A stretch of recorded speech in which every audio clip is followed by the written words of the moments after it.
Okay, hello, and welcome to what is this show called? Damn Good Coffee Time. Today is the 2nd of December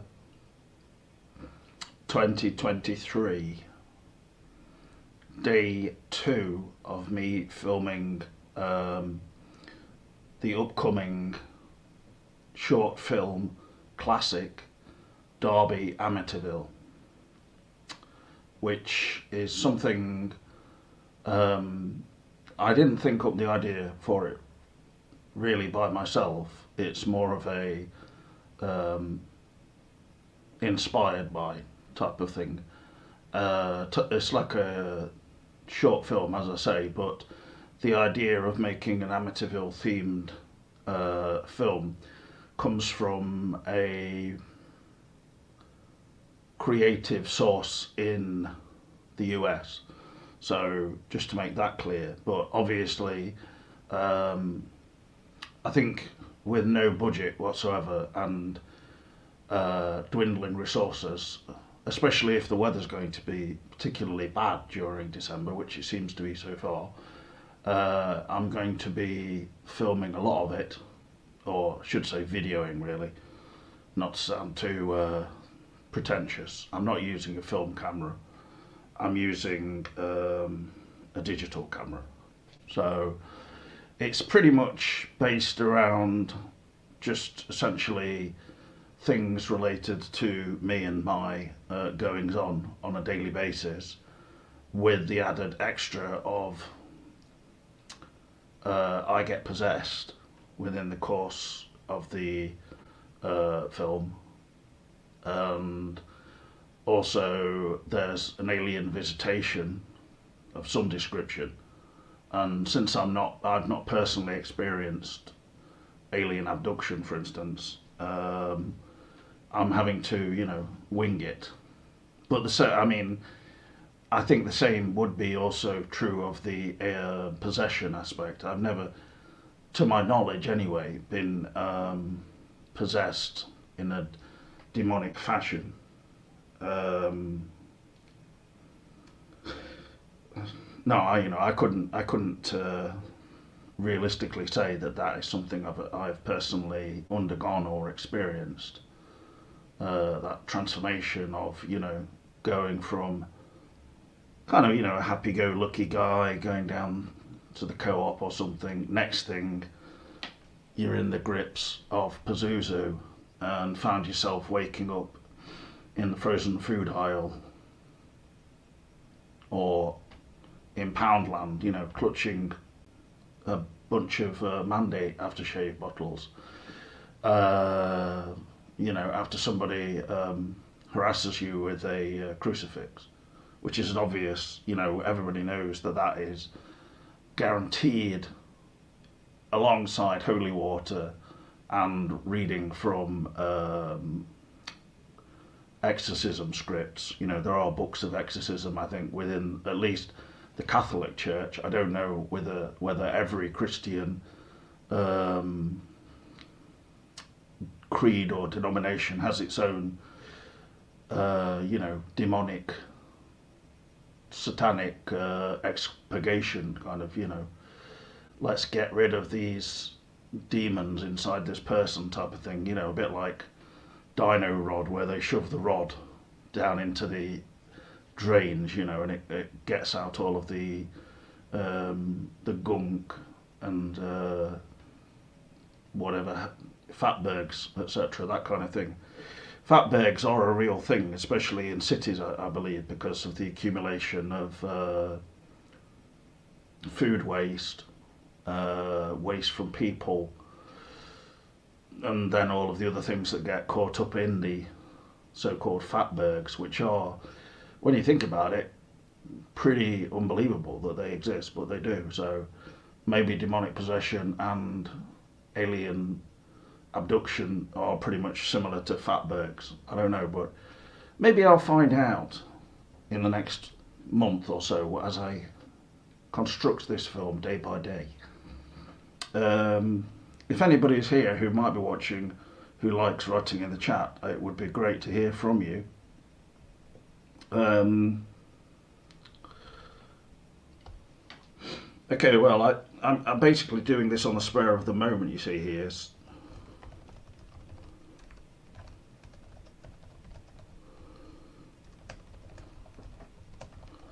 So I'm just writing now to the different contributors. I was going to say perpetrators, but um,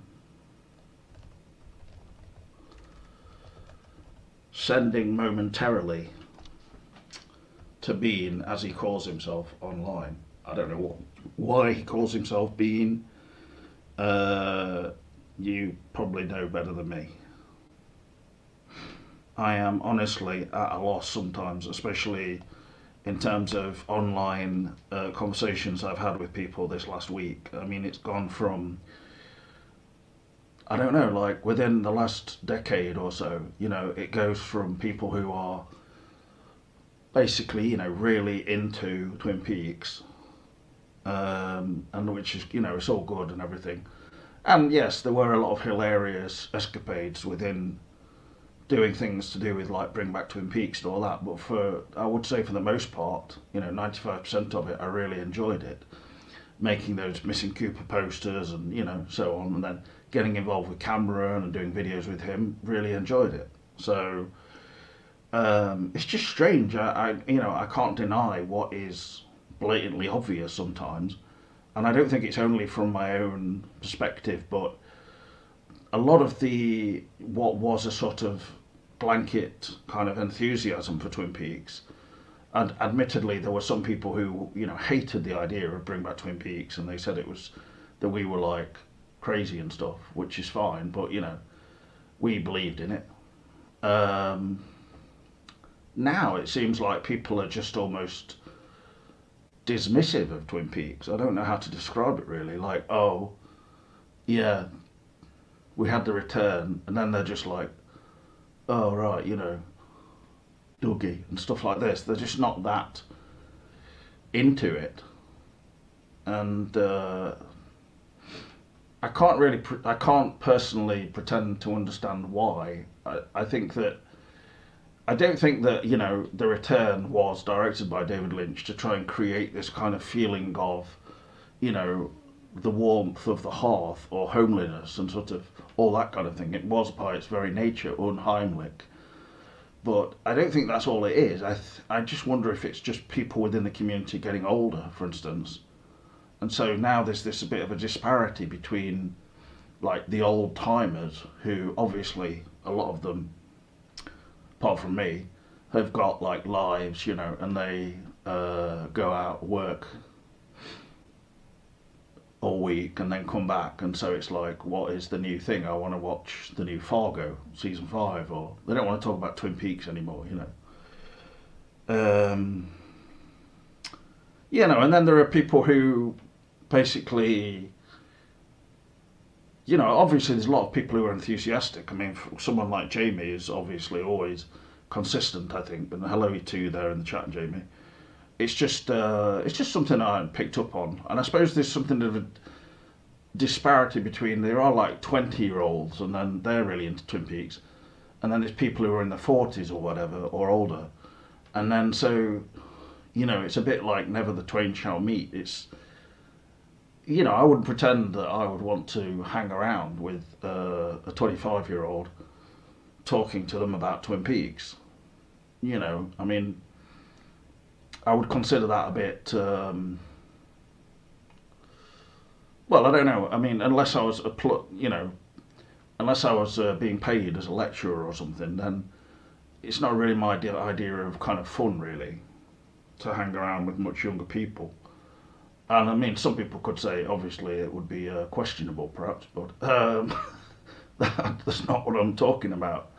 I'm talking more about there seems to be a disparate nature to the community in some ways, and I don't know why exactly. It's probably the kind of people who gravitate toward Twin Peaks might be, somewhat troubled, somewhat, and I mean, I know I certainly would fit into that category. I don't mean, you know, all the time, but I mean throughout my life, etc., I've had that experience of feeling troubled. But at the time, maybe you don't realise it. You just think, oh, I'm a crazy, mixed up kid. You know. Hello, Vabe Half Sir. Very interesting name there. I've never seen you before. Jamie Hart. I'm currently working on a Twin Peaks project with a gaming channel to point out the connections to Alan Wake, trying to keep it alive. Yeah, I mean, I've never even played Alan Wake. I've just seen bits of it on YouTube, and I've seen Alan Wake 2 briefly on a trailer, I think, and I know it's basically not. I don't know if it is yet, but it's not been released physically, has it? You just download it, which is the way things are now, and I mean it's better really, especially for the environment. But I don't know why Voltaire doesn't get into it, because he hates physical media. So yeah, I mean Alan Wake 2 is supposed to be. Some people have compared it to being like the return of Alan Wake, in the sense that Twin Peaks was like Alan Wake in perhaps some senses, or Alan Wake was certainly influenced by Twin Peaks and had its own. I know it had certain scenes in it, for instance, which were obvious, pretty blatant references, or not so blatant. And then,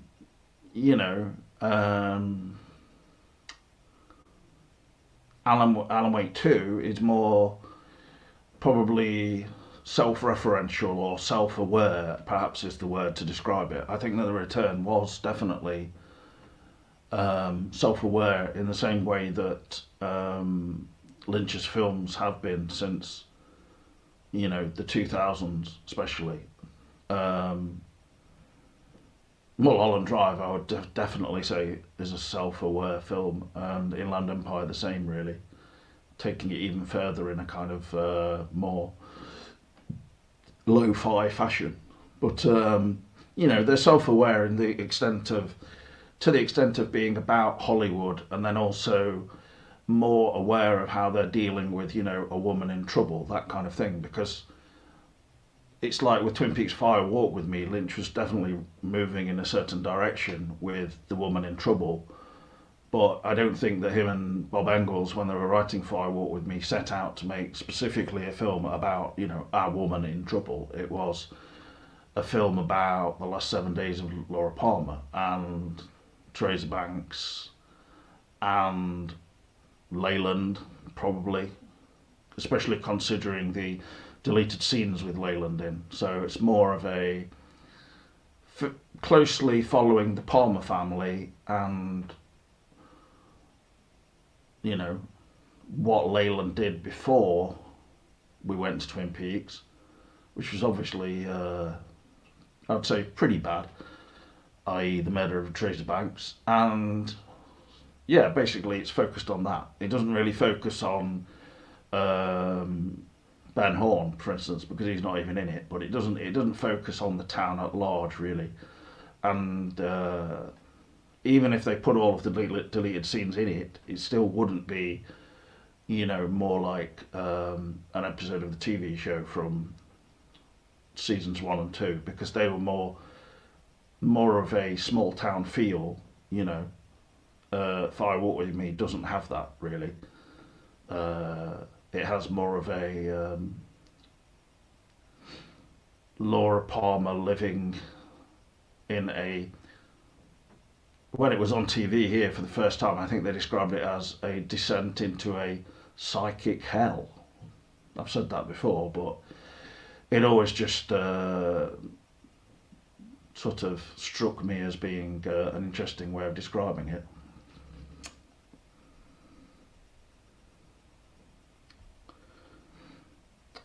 Greetings, James and Jamie. Hello, Phantom. Hey, Phantom, says Jamie.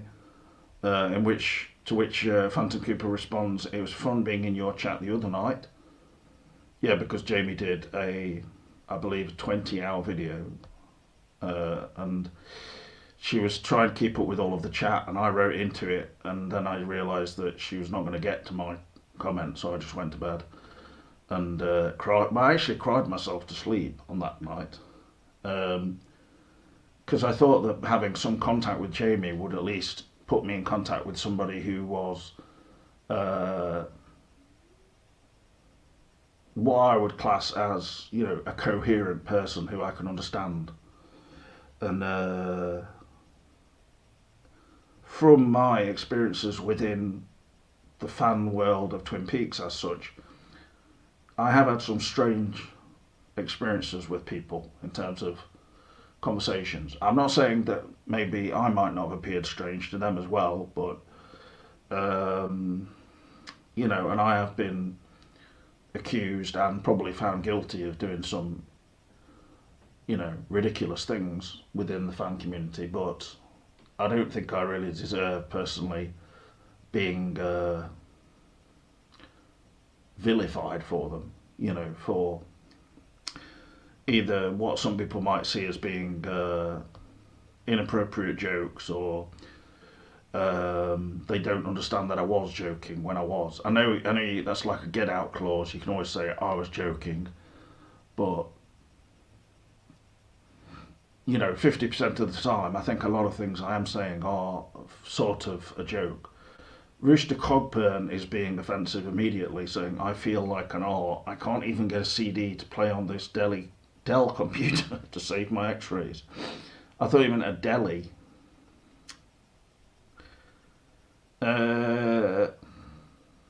Well, I don't know what the hell that's all about, Rooster. I mean, I will say that I do remember watching The Return. I took note of how many different brands of computers and laptops they had, and one of them was definitely a Dell, probably in Buckhorn. I don't know if that was some kind of a joke about Dell, the character, who we saw.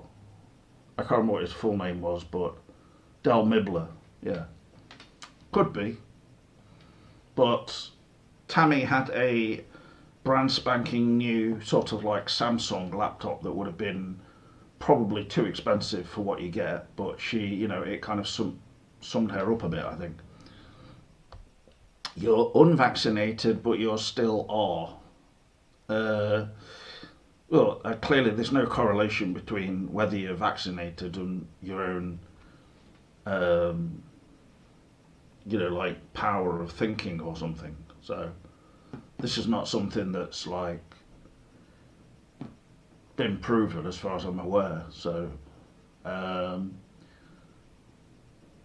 mean, and it's not really sort of topic that I want to dwell on particularly, because so much of it is just hearsay, and if it wasn't for the internet, people wouldn't be fixating on all of these things. But if people came out with a new theory that the COVID vaccines and boosters and stuff, like the more you had of them, the more R you became, for instance, referring to the unpleasant word that Rooster Cogburn was choosing, that wouldn't really. That would be pretty bad, especially for people who are like, MAGA and all that kind of thing, who are known for, not all of them, obviously, I'm sure some of them are highly intellectual, holders of PhDs and geniuses, but a lot of them don't have their own teeth. Whether they have their own brains is also up. Not people are not sure about it, or they've got brain damage or something like that. And this is something I'm talking about with experience. Because I got hit on the head by like a football post. It fell off the top of the top post, and then it hit me on the head. It was like we weren't playing football. It was one that was left in the playground when I was about 10, that was broken. So, well,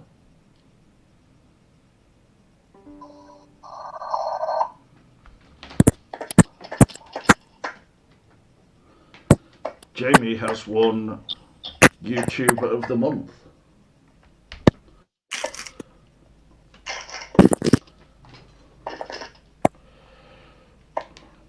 Not sure if your sound's working or what. But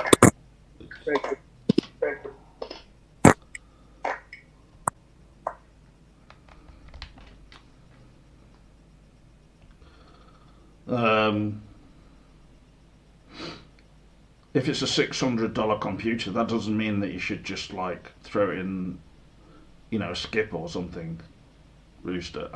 I would actually say, based on my own experience, my brother gave me a computer which would be quite old now, but it still worked, and I got rid of it. And afterwards I thought to myself, I don't know why I did that really. So yeah, obviously you have to find a balance between becoming, just a hoarder and accumulating massive loads of things you don't need, and becoming like Voltaire, who's literally, he doesn't even own anything apart from his, obvious massive savings and his house, etc., and his jacuzzi. He doesn't own. Oh, he owns a Tesla as well. So that's about it. I actually said to him, "Do you want to have a present for your birthday?" And I sent him all of these like Blu-rays and stuff, and he just put them in the recycling. It's like, not very nice, is it? Have you sorted out your sound yet? It's gone a bit weird. Is it? Okay. It's not great, to be honest. It's going. Your sound seems to keep going, and What do you mean weird? it's all right now. Now that you've got it close to you, All right. I'll get it up close. it's just like cutting out and going. Really? Yeah, really. I'm not doing it as a joke. I'm not saying we're going to do a video this day and on another day to try and catch you out in some kind of massive conspiracy plot against Mandela Man. Like, when we are basically in different time zones and, we're experiencing different weather, we're eating different food. I mean, I just messaged Johnny and he says, I'm eating my lunch. That's what Chris McClover says. That's not. I can't even hear you properly now. Honestly, you need. Fuck. Is the phone charged or what? Fully charged. Well, you're gonna have to put it really closer to you again, like this. Otherwise, it's just not that close, but mid close. So it reminds me of what Crispin says in Wild at Heart. I'm making my lunch. Yeah, well, he's not making it; he's having it. But the thing is, I come on and eat, so. Making peanut butter and jelly sandwiches, right? Middle of the night? No, obviously Johnny is earlier than. No, I mean Crispin. Oh, of course, in the film Wild at Heart, he is eating at night, yeah. Or at least he's preparing, despite, there's no reason for him to do that, because he clearly doesn't look like someone who's holding down, like, a job working in a factory or something. I don't know, unless it's a specific factory that deals with rubber gloves and he just sort of lies on the floor putting them on all day. That's Cousin Dale sure had some strange ideas. Well, he dresses in a Santa Claus suit and then has these. He has these black leather gloves, or might be red. I'm not sure, but I think they're black, and he won't touch them, so he's touching them with a ruler, like from a distance. One time, Cousin Dale put a big old cockroach right on his anus. Well, it's one of Lynch's most startling portrayals of mental illness, and it's a serious depiction. But Yeah. Did you know that on Twin Peaks Worldwide, that page which I'm still involved with, but Cameron basically does everything now. He's been posting these tweets and stuff from people who were commenting on Lynch getting divorced. Well, it's actually his wife wants divorce, so. Oh. So that's happening. What? Major news. And of course they mention the age difference. I will. Well, David can't keep it in his pants. I don't think. It's not just a matter of keeping it in his pants, though, is it? Well, why do you think they're getting a divorce? Well, no, it's just genuinely like she wanted to have a child. He says, "Isn't having me enough?" Basically, and he's obviously mindful of the age difference.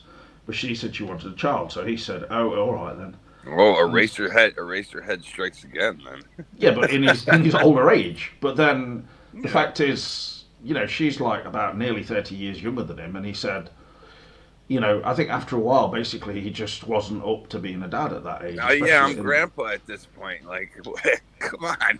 he said like he would see photos of them at the park, and then he'd be thinking, I don't know, and then maybe they'd say things like, well, there are other guys with their children at the park. Why don't you come? And he just doesn't want to go. Well, I don't know what it is. It's just weird. I mean, I think that Lynch is a bit. He says it himself that he is selfish. He's just like he likes smoking and. Well, he likes to do art, and like he needs time to do that. Well, he moved. When they made the return, he moved into the lower house that they've got, into this smaller pot house, and it's got like a bedroom and stuff.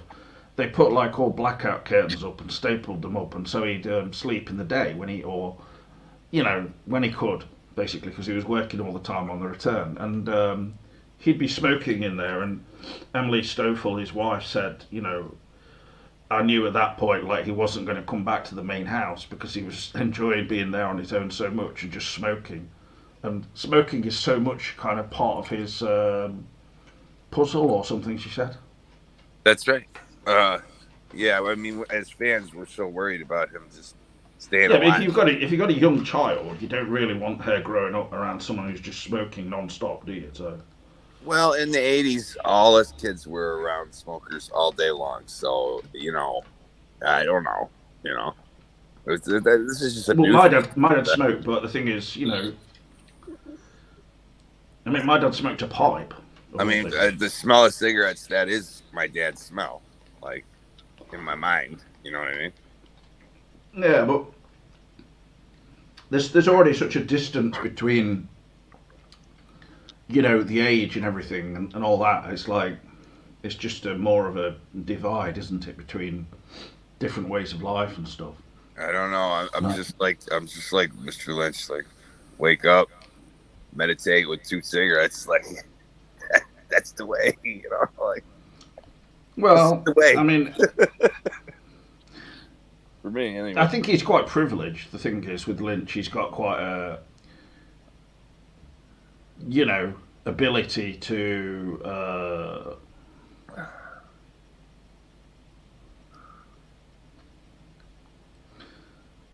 Yeah, he's got an ability to do what he wants because of obviously he's got like enough money in the bank and things like that. It's not like they're a family living in a 2-bedroom apartment or something, is it? So. Thanks to us, he's got a lot of money. I think. Well, no, I don't know about me. I don't think I've given him much money. Well, I buy I must have bought the green box like 3 times. Yeah. I bought the. I didn't buy A to Z, but I got both sets, all the books. I used to be on what was it called? The DavidLynch.com. Yeah. Yeah. Well, if you go to that now, it sends you to the YouTube channel, Oh, of course. I can only watch bees on window pane like so many times, Well, I mean, he's not doing those now. You mean the weather reports?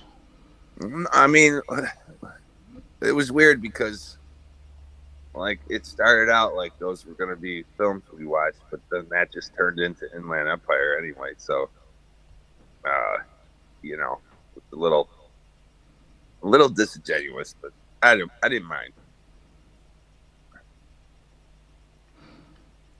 What was disingenuous? Well, he like when DavidLynch.com came out, he was filming like some short films and stuff, but like most of them became Inland Empire, like it didn't end up being what it said it was going to be, kind of, Mm.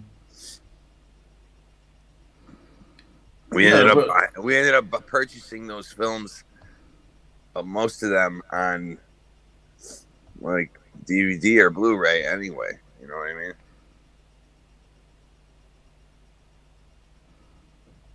except for Well, bees on window pane. Like, I think that's the only one that's not. Like, that's one of the only ones that's unique to that site. I don't know what Right. you're talking about now. I'm afraid. Sorry. There What? was he had a short film of bees on like a window pane.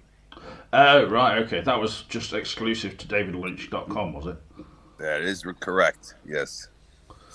Well, I mean, I don't really think that that makes it a valuable, Right. Right. thing to subscribe to. For instance, I mean, in my opinion, anyway. Well, I didn't mind. I was that much of a fan, but yeah, we never. Like he said, you would get films to watch, and then it never came into fruition. Really, like those films just became a giant film that's 4.5 hours long.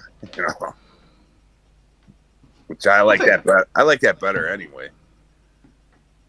Yeah, I think, for instance, the whole experience of David Lynch.com and everything was more like Lynch treated it as a sort of project which he would be crowdfunded for, but then it got to the point that he didn't really have quite the right sort of content to put up, you see, because it was all like one man doing something, and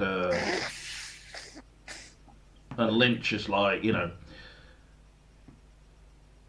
mean, basically, it got to the point where the people who were in charge of running the website alongside Lynch would be sort of apologising to people like Cameron if they, asking them about subscribing and things like this.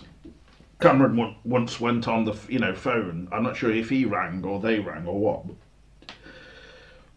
saying, if you're unsubscribing, is there a reason for it? And we're sorry if there's not been a lot of new content, for instance, this kind of thing. So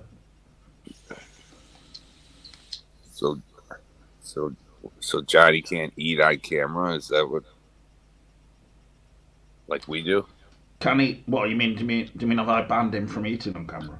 No, I mean you invited him on, right? And he said, "I'm eating my lunch." So like. No, it's not that. I mean, for all I know, he might be, he might be out somewhere. He might be at his parents or something. I mean, it doesn't matter. Right. I'm not saying he has to come on if he can or something. It's up to him, isn't it? But, yeah. I mean, it's just off the cuff. So I already started talking before anyone came on. Just on my own. I just hope I can kind of keep talking with you, etc., to retain some of the people who do actually watch, because I wanted to give them some thanks, and considering the I started off discussing Derby Amityville and that, and Eve being in it, for instance. Did I was just videoing something new of me on the kitchen floor on all fours, basically trying to be like a demon. So, I have to remind myself this is not like a major Hollywood production. This is not me. You could make it that way.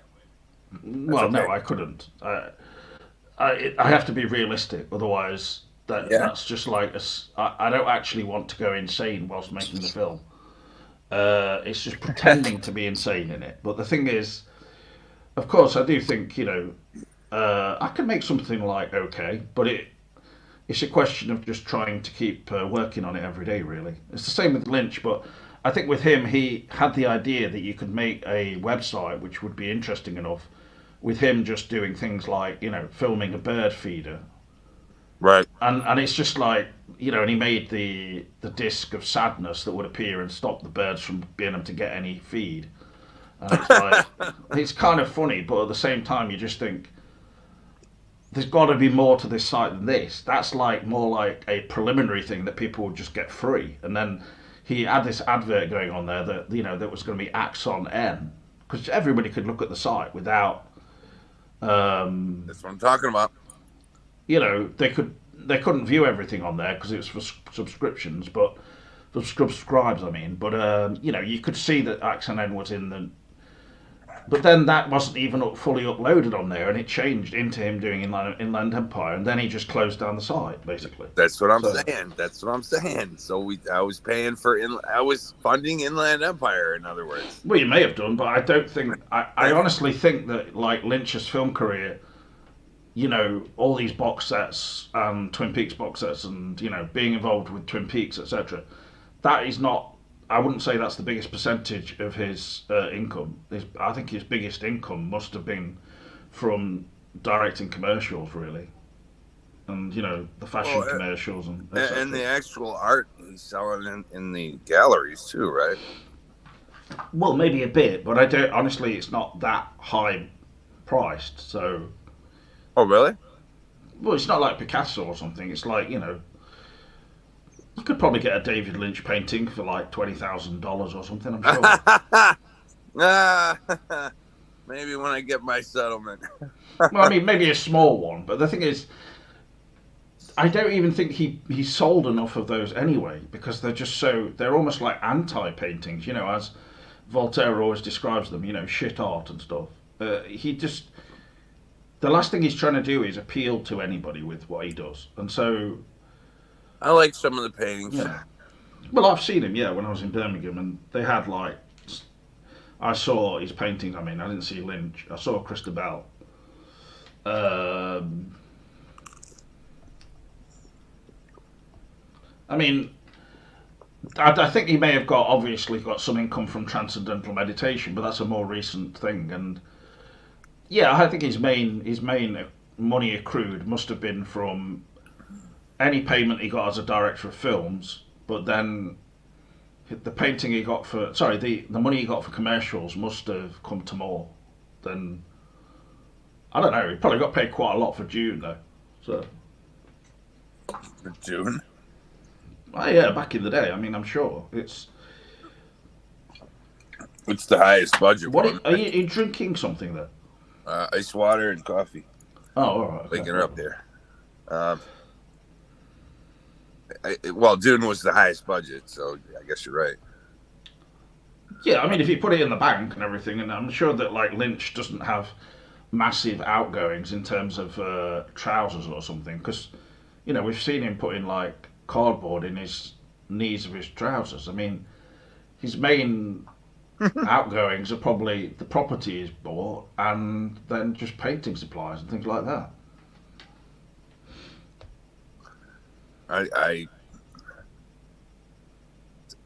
So are you like under the impression that like because of what he said in those vignettes from The Return about not having enough time, that there is some wisteria, but that it's taking super, super long because of the fact that he wants to have enough time to dream and all that? No, I don't think that's the main reason. I think the main reason has been COVID. That's put a.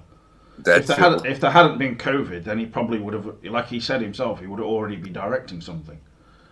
During COVID and as well and all that kind of thing, there was a time where Lynch became noticeably gaunt looking, but some people say that could have been related to him having his teeth dealt with, you know. When we went to the film school, no one had on a mask, so I think that's over, you know. Yeah, but that's got nothing to do with Lynch making something. I mean, it's film school, so it's film, and like. No, really. I mean, film school is basically a bunch of young people. Like, on a set, 2% of the people who attend the film school are probably going to go on to any level of success. Oh, you're right. And those 2% might not even be well known. It's like, how many Christopher Nolans are there in the world? One, you know. And Josh has met him in Croatia, and like, you know, that's Josh because he's just lucky like that. But most of us, other people, we don't meet Christopher Nolan on our daily journey to the shop or something. I didn't get to meet Nolan, but I got to meet that Rizzo guy, which is the audio engineer. Yeah, but he's an audio engineer, and you think, that he may have been exaggerating, and he's nobody knows who he is. Like I went to the London Coffee Festival, and I met the editor of Bad Santa, for instance, and various other films. And he just said to me kind of randomly, like, yeah, try and appreciate, where you live and everything because it's so. And I was like thinking, okay.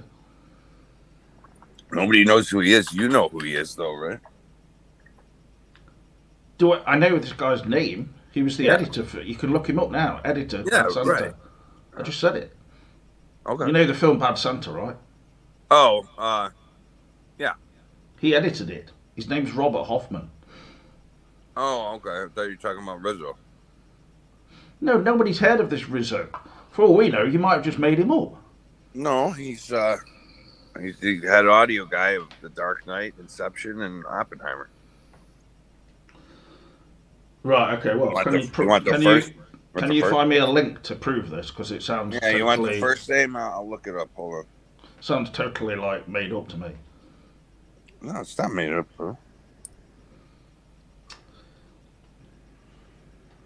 Yeah, give me a sec. I'll look it up.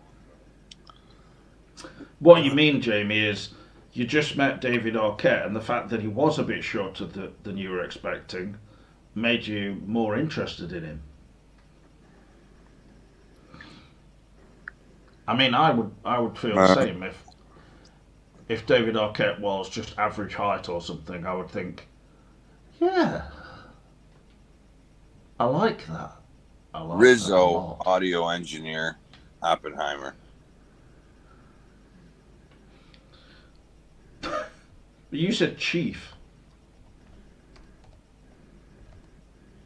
Okay, go.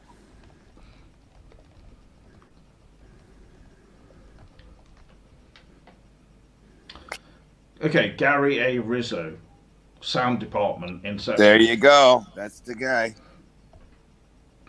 Yeah, Gary A. Rizzo. Well, he is on IMDb, born in 1972. So did he look about 50? He looks like almost my age, a little older. Yeah. I mean, he's 8 years older than me. You're not 50, so he's He's basically a guy who's got like black hair. Dark hair. Yeah. He almost looks a bit like Patton Oswalt, slightly. Mm-hmm. Sort of. No, he's not that heavy, but yeah. Anyway, there are pictures of him on IMDb, and it said that he's worked on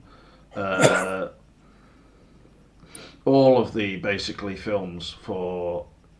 Yeah, so you are telling the truth, but that's who I got to shake his hand and meet him. Yeah, that was. He's mainly a re-recording mixer, though. If you look at his actual credits, so he's But not like the main sound guy, but you know I'm a music guy too, so yeah, it was like we said into the phones that we wanted Christopher Nolan there, but that was like the next best thing, I suppose. Well, he did re-recording mixing on Dark Knight. That was cool. Let me just look.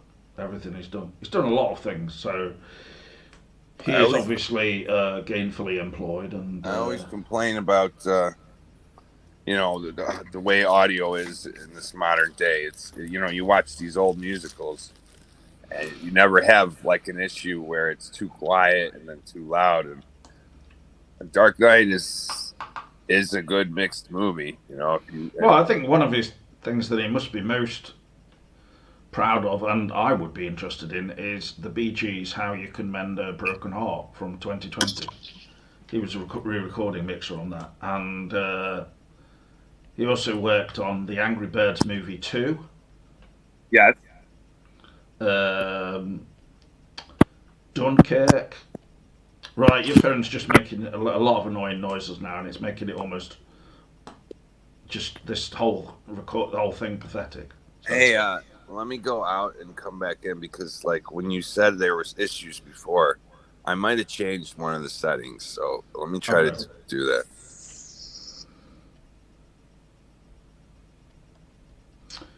He also, this Gary Rizzo, who was met by Mandela Man and his brother prior to his brother getting arrested.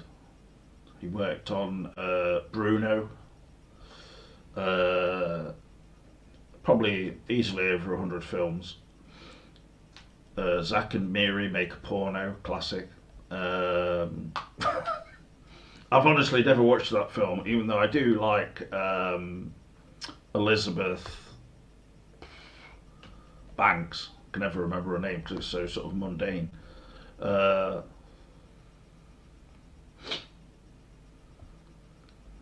don't really mind Seth Rogen. I'm not madly. I don't find him madly funny or anything particularly, but that's probably why he's not really headlining films anymore. So, oh, he was also re-recording mixer on The Prestige. Good film. Batman Begins back in 2005. So he's been working a long time. Fahrenheit 9/11 is Mandela Man back now again. Yeah, I forget if echo cancellation is supposed to be on or off, so I turned it off. Is this better? Well, I mean, it's difficult to tell because you've got. It is good that you've got the, you know, it next to you. You know, it sounds better like that, but it probably sounds better. Yeah. Cool. Well, I mean, why did you not use all of the money that you spent going on a sort of like journey and then save that and put it onto a laptop? You know, Wholesale said they were doing a free laptop. But Your sound's gone to shit again. You might want to just either Wholesale sort your phone out or buy a laptop, Mandela Man. I'm not joking now. It's just getting to the point where it's just untenable. Can you hear me? Yeah, I can now. Full Sail said they were going to give us free computers if my brother would have signed that. I'm not asking you to get free computers. I'm asking you to buy a laptop so that we don't have to deal with bad sound issues every time you come on. I owe a lot of money. Well, owe it towards a laptop rather than owing it towards going off to Disneyland in your 40s. Wait a minute, Jesus Christ. Some friends of mine said they were going to donate one time, but that never happened. So, oh well. Yeah, but you can't rely on people just donating. No, I'm not relying on you. That's like me trying to make a Patreon for you to have a laptop, or and then me going off and spending it all on lots of food or something. I really don't understand. I've been using the same phone for. We've been doing this for like 7 years almost. And, what are you talking about? Dude, we've not been doing this for 7 years. Since the return? Okay, since the return? How many years has it been, James? Well, maybe you've been in the chat, but you've not been on the videos for 7 years. I can tell you that. Okay, look back and tell me when was the first episode I was on. How long ago was that? It was probably about 3 years ago. No, it's about 6 years ago. Okay, well clearly it's doubled. Time flies, and I'm actually just like suffering from some kind of weird delusion or something. I don't even know what I'm doing with my own videos on here. So, time flies, bro. Maybe it just feels like 7 years to you because it's so shit. And like every time that we do a video, we have about half an hour spent with me saying, "Can you get your sound right? Can you get your sound right? Can you get your sound right?" Wait a minute. The return came out about 7 years ago, right? I came on. Call it 6, unless 7 years. Okay, I came on shortly after the return. It came out midway through 2017. It finished by the time it was September, so the year's nearly over almost. So okay, so I came on shortly 2018, after that. 19, 20, 21, 22, 23, 6 years about. Yeah, I came on your show shortly after the return.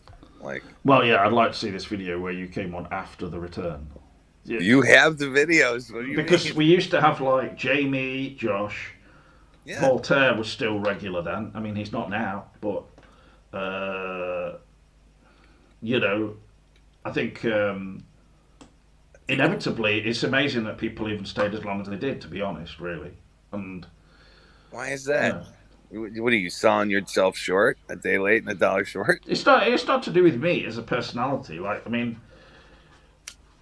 I don't think I have got it in my power online to kind of make people want to stay part of the video. They either want to or they don't, you know.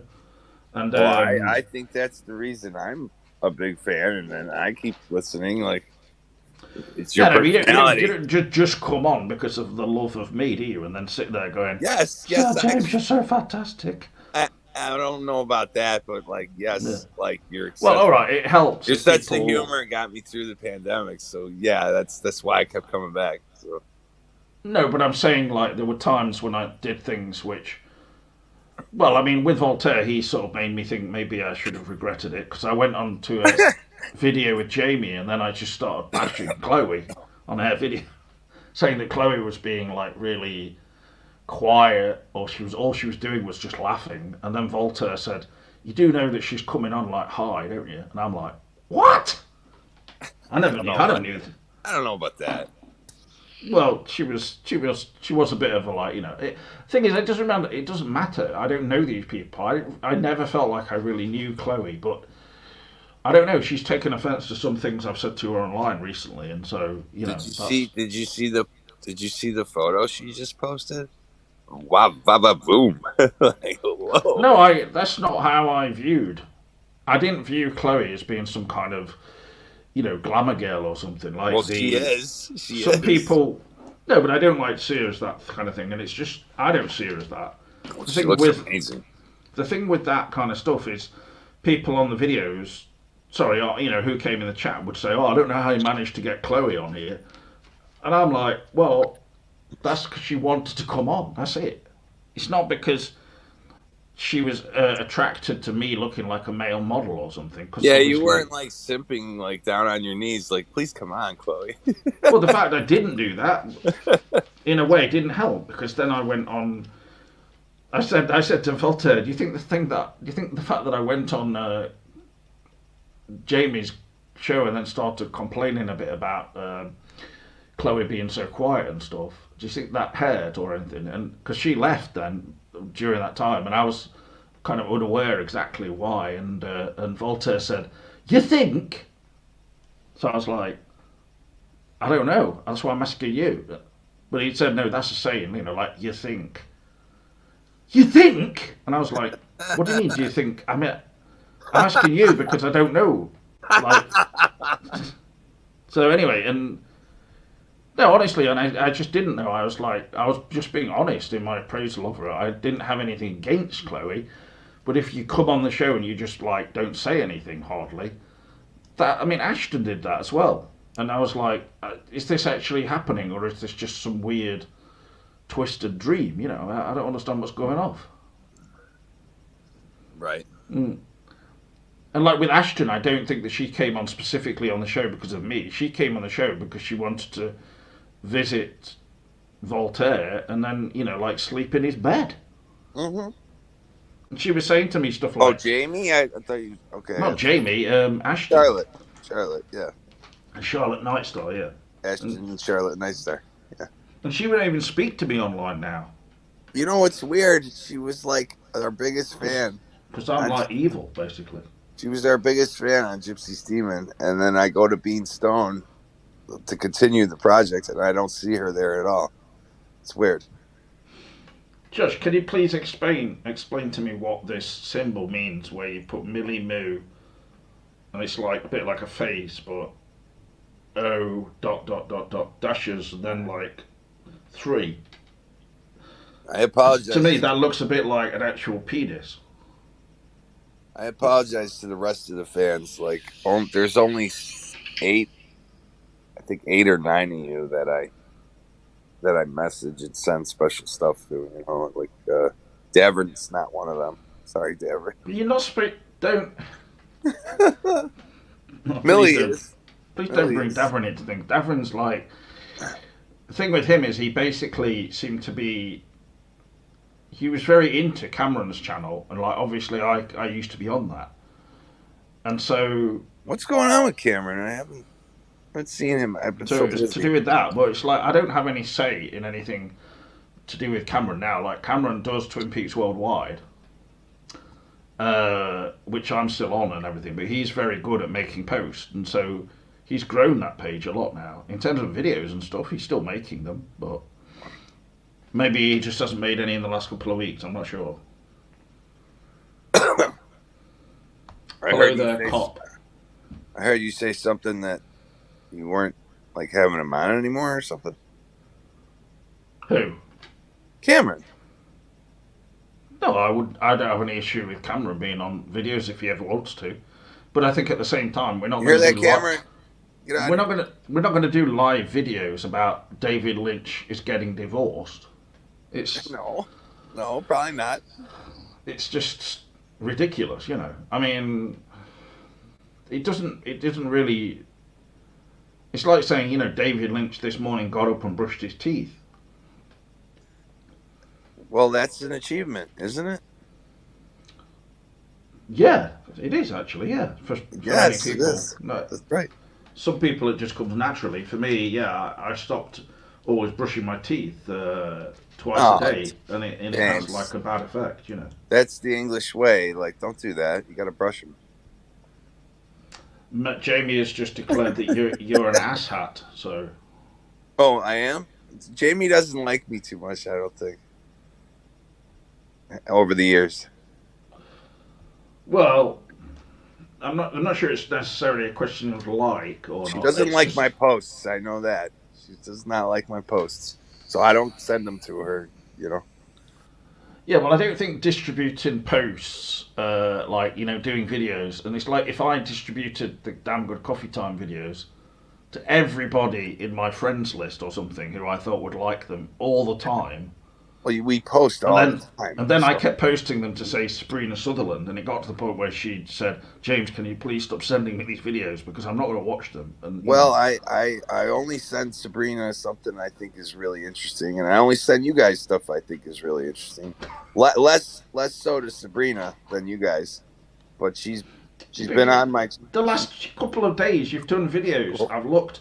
He said 6 hours or something of you watching something on a screen with you talking. I mean, yeah, I got to step. Come on, realistically, you've got to imagine. I think, like you're going through a specific time and everything. You need to just. So a little plug. I also watched A Murder at the End of the World, the first 4 episodes with Eve. That's a very interesting stream that I did, and I went to that Disney 100 exhibition, and I did all that. So, you know, I do good. All right, but can we just stay on one topic? Like, yeah, you make everything into like some kind of subjective experience where that's fine and everything. I'm not saying that's my art. But this is not an outlet for your art. This is an outlet for us to have a reasonable discussion. Facebook is, though. All right, but this is like basically let's talk about A Murder at the End of the World. Like, oh, okay, you want to talk about it? Because episodes 3 and 4 did mention, or I think it was episode 3 or 4 mentioned Disney, didn't they? They did mention Walt Disney, and I will say I've got a few issues with the show now. Unfortunately, I'll tell you what I found really odd too was I never paired my pacemaker with a. There was a machine that they wanted to put in my room, and I would be paired with the Wi-Fi. But like I read in Popular Mechanics, that your pacemakers could be hacked, just like the guy's pacemaker gets hacked. Oh, I'm sorry, I'm lost. What even is happening now? Can I just say with Charlotte though, or Ashton, that was all meant as a joke. I don't genuinely think that you were going to go and visit Voltaire, right? Hey Charlotte, welcome. I don't genuinely think that you want to be in his bed. That's it, okay? Charlotte, it is meant as a joke. If it was a bad joke on my part, I apologise, okay? Charlotte, I asked you to call me. How come you won't call me? How come you're not on Being Stoned, but you were religiously watching Gypsy Steamin'? Were you, hey James, were you more of a fan of my brother than me? All right, let's just... All right, but Jamie's saying that you erased her legacy on this show, so... What? I did not, Jamie. I never said I think if he did do that, that was a mistake. But I never said let's just say hello to Johnny, please. Hey, hello, Johnny. How are you today? I'm doing okay. Yeah, that doesn't sound okay. Are you being? Yeah, I'm fine. I just got home. It's Well, he's okay considering that you're raining also on the outside. stream, basically. No, I don't know why I'm laughing because I'm being serious.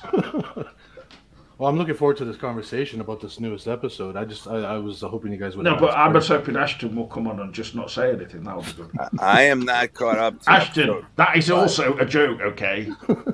I don't actually want you to come on and say nothing, and it was good of you to even come on. Yeah, So, some eye candy is good sometimes. She's pretty. She's a pretty girl. all right, come on. I've told you before, though. Find her very attractive. Talking about Chloe, like I didn't have Chloe on the show because of how she looked, and when I felt like that, or it seemed like I'd offended her by saying that Jamie was more talkative and stuff, that was not my intention. You know, Johnny, so Johnny, have you seen the Metamorphosis poster or picture that Chloe posted? No, I'm not friends with her. Oh my I came God. afterwards, so I never really knew her. I gotta send it to you. It's yeah, unreal. to be honest, I will say this, Mandela Man, like. You were not even on the show when Chloe's on it, so why are you adding her No. and sending her stuff? She said to me, you were sending all this stuff, Okay, calm down. Calm but down. then she said I was also being a pig, so fine, you know. Maybe I am, maybe I'm a bit of a dick and stuff, but on the other hand, I never treated her as like some kind of dolly bird or anything like that, you know. I don't From know. what I saw, the episodes she was on with you guys, they were always good. They were always funny, and from I was Yeah, she trying to definitely- get. she I was definitely trying to lightened get her to it come all, back, yeah. James. That's why I contacted her. I was trying. All right, Trying to right, get her just to give her a come break now. Come on. Right, okay, a person who's never been on the show when she was on it I wants to said bring that her to back. her. I said I feel bad because I took A guy who has got an obsession with like whether a word is Jello or Gilo or something. Yeah, I'm gonna bring her back on the show. Jif or Jiffy. If anyone's gonna do this, yeah, I went down to Disneyland the other week in a dress, in a wheelchair. All right, All right, get on that stream with me. get on it.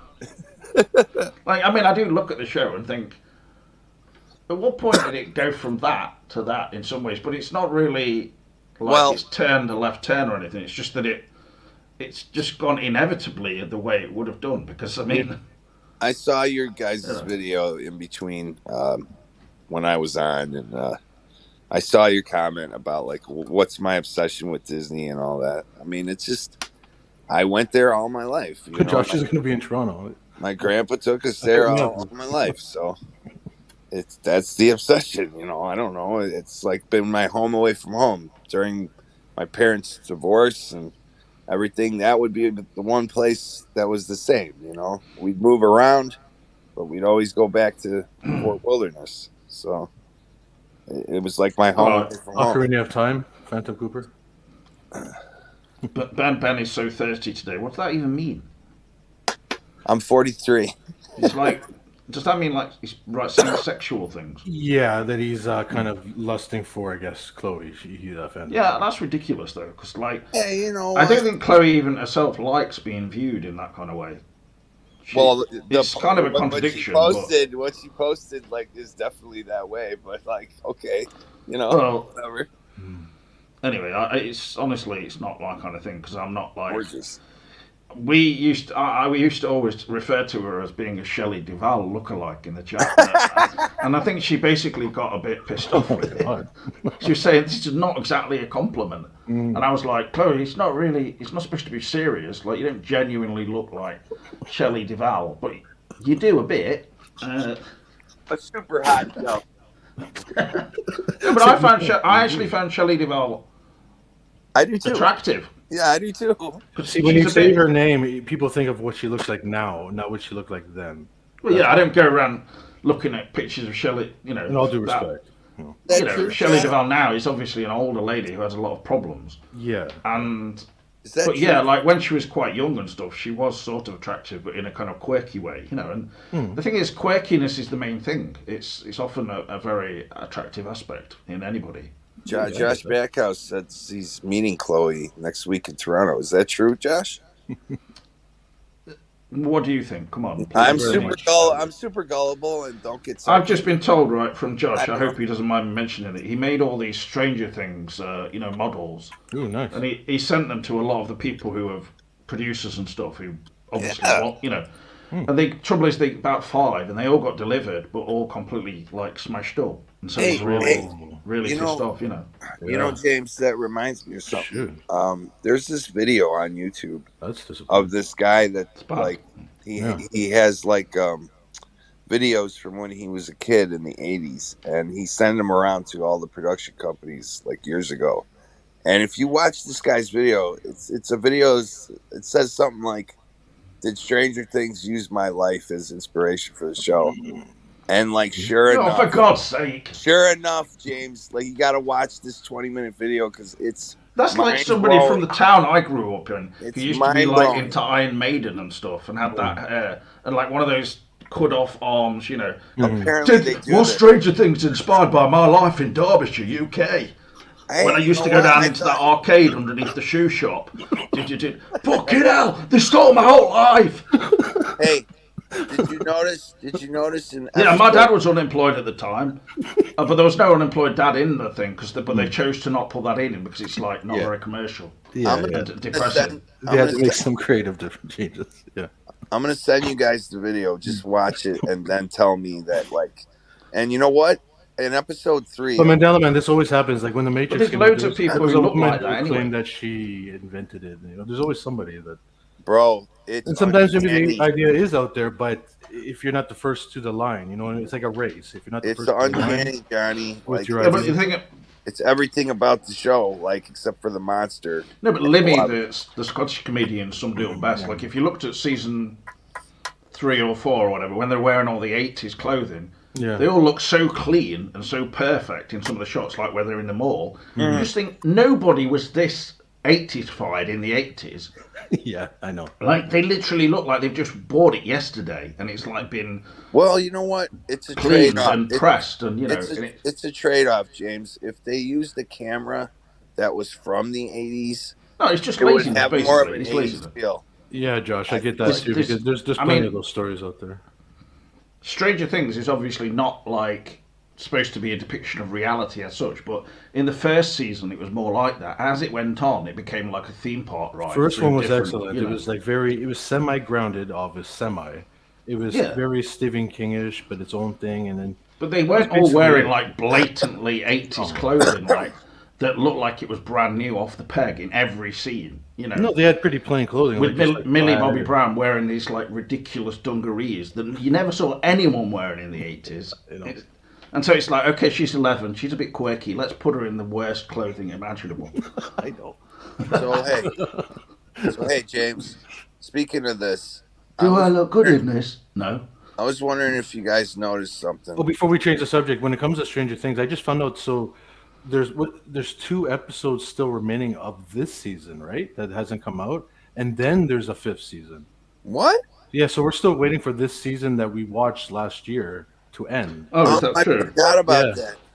I thought it seemed like the ending. I was like, what? I only just was reminded because I saw Stephen King did a tweet. He's like, you know, I enjoyed this, but it sucks that we're waiting for these 2 last episodes. Well, maybe they decided on that when they realised the ending was a bit drab. It felt a bit like a crap cliffhanger to me. It did. It just felt like kind of like almost like the actors had checked out or something. You know, it just felt like everyone was just going to disappear into these holes in the earth, and then that's it at the end. That was it. Yeah. And then maybe the next season they'll be like reincarnated or something. I mean, it's just like, and you just sort of given up. Yeah, like you said.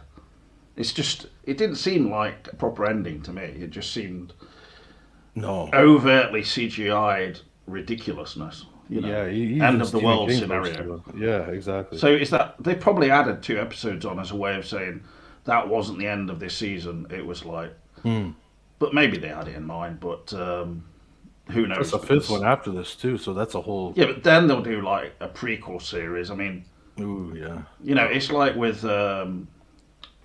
It's like they've already got an actress who's going to play the young Winona Ryder in it. I don't know if that's for the 5th season. They're going to do flashbacks, but it's like if you're already doing flashbacks and stuff like that in the 5th season, that's basically readying for the, you know, the inevitable before Stranger Things or whatever that comes. I just, you know, it reminds me of Wednesday Addams because Jenna Ortega's in the Beetlejuice with her. I heard that they just replaced Jenna Ortega as Wednesday Addams. People I- are No, like, I don't think so. I Yeah. doubt that. That would have been. I think I you're saw getting that. mixed up. They can't make. She can't be in the new Scream because she's doing the new season of Wednesday. So that's the I just saw this like yesterday in a news story that everybody's pissed off that they're. That is what they call clickbait. No, I'm just kidding. Yeah, well, maybe. So hey, they're going to get Melissa McCarthy instead. Hopefully, I've seen another new film with her, and it's like with Melissa McCarthy, and I'm thinking, well, that's a good reason not to watch it. That's a good. Yeah, right there. Yeah, sign me you up. for telling- sign me up. Hey, Mandelman, did you watch the newest episode of A Murder at the End of the World? Look, I'm up to episode 4, and I kind of. That's the newest one. Thank you, Okay. Johnny. I'm glad we could actually try and Um, remain I've been on really topic. excited to talk about it because I And- would love to hear your opinion, James, and also Mandelman. I want to bring this Mandela, man, up. just try and stay on topic rather than turn it all in something about Disney, please. Okay, forget that. We all know the Disney connection. Let's skip over that. I want to know, in episode 3, did you guys notice that when she came down to go to like it was dinner or breakfast, Darby walks in and she says her name is Derby, and then Joan Chen walks up and says, "Oh, hey, Darby." So it literally she says Derby. Like in Yeah, that- but that's not really plot. I don't think relevant, that's right? like that. That's a specific message being sent to Yeah. me. Come Or to on. coffee How time. many times have I asked? James, how we many know times have I you're asked watching. you? What, You think whether that it's Brit Derby Marling or happened Darby? upon one of our Twin Peaks shows, saw us going on about Darby a lot. But this then is wild, thought, then thought I'll change the spelling to D-A-R-B. Bro. Mandela, I've heard some crazy theories a- about it's the a show. joke. I thought you would have been the first on this because I've literally heard people say that Darby is an android. Like, I'm not saying anything. know who I I've think heard, I- I've you heard know who I- people. They've said that little kid is a clone of the You know boyfriend what? that just I think died. that the little kid. These are just ideas that are floating out there. I'm not giving these. Personally, I think. I thought you would have had some of Just these. you two are literally talking at the same time, both now. Why? All right, now wait. Look, I think that Well, yeah, that's what you're supposed to do in a normal conversation. Yeah. the child is most likely an android, and I think the helpers, all those helper, Tom, Dave, Mhm. all of them are androids too. I'm pretty sure. The kid, there's something definitely about him. Him being a clone or something. Why? What would be the purpose of that? But Well, I've just kinda got makes sense. a mind-blowing Ish. idea that Kevin Ball, who people used to refer to as Balls, he said, "Is the whole show basically a girl playing a VR game made by Rob Ager?" You know, it's weird that her name is Derby Hart. That's too. my close personal friend, by the way. Yep.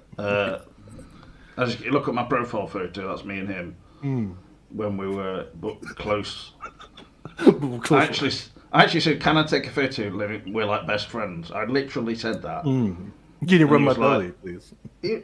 No, he did that because he wanted to show the Yes T-shirt. But yeah, I mean, he is making a game at the moment, but I don't think it's a VR one. So I saw that Alex Jones Oh. made a video. I do think this Yeah. whole Murder at the End of the World feels like at this point it's like a game that's gone like down a route where you just think this game's going wrong because episodes 3 and 4 are just so filler.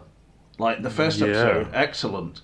Second episode, fine, follows on from that. Third episode, fourth episode, it was borderline terrible. I'm not lying. Like Because the only plot don't points, we Don't actually agree. figure out, And James, it's- is when she starts the car after saying she's not a why hacker. why do they go out like riding into the snow? Yeah. And then she's in a car, and then she drives so dangerously. Yeah. If this, oh I my mean, God. if this is real, for instance, like Yeah. also why when it's minus whatever, there's Yeah. no, we don't see their faces get like red. We- We or don't see no any kind yeah. of mist coming out of their mouth, condensation right. and stuff.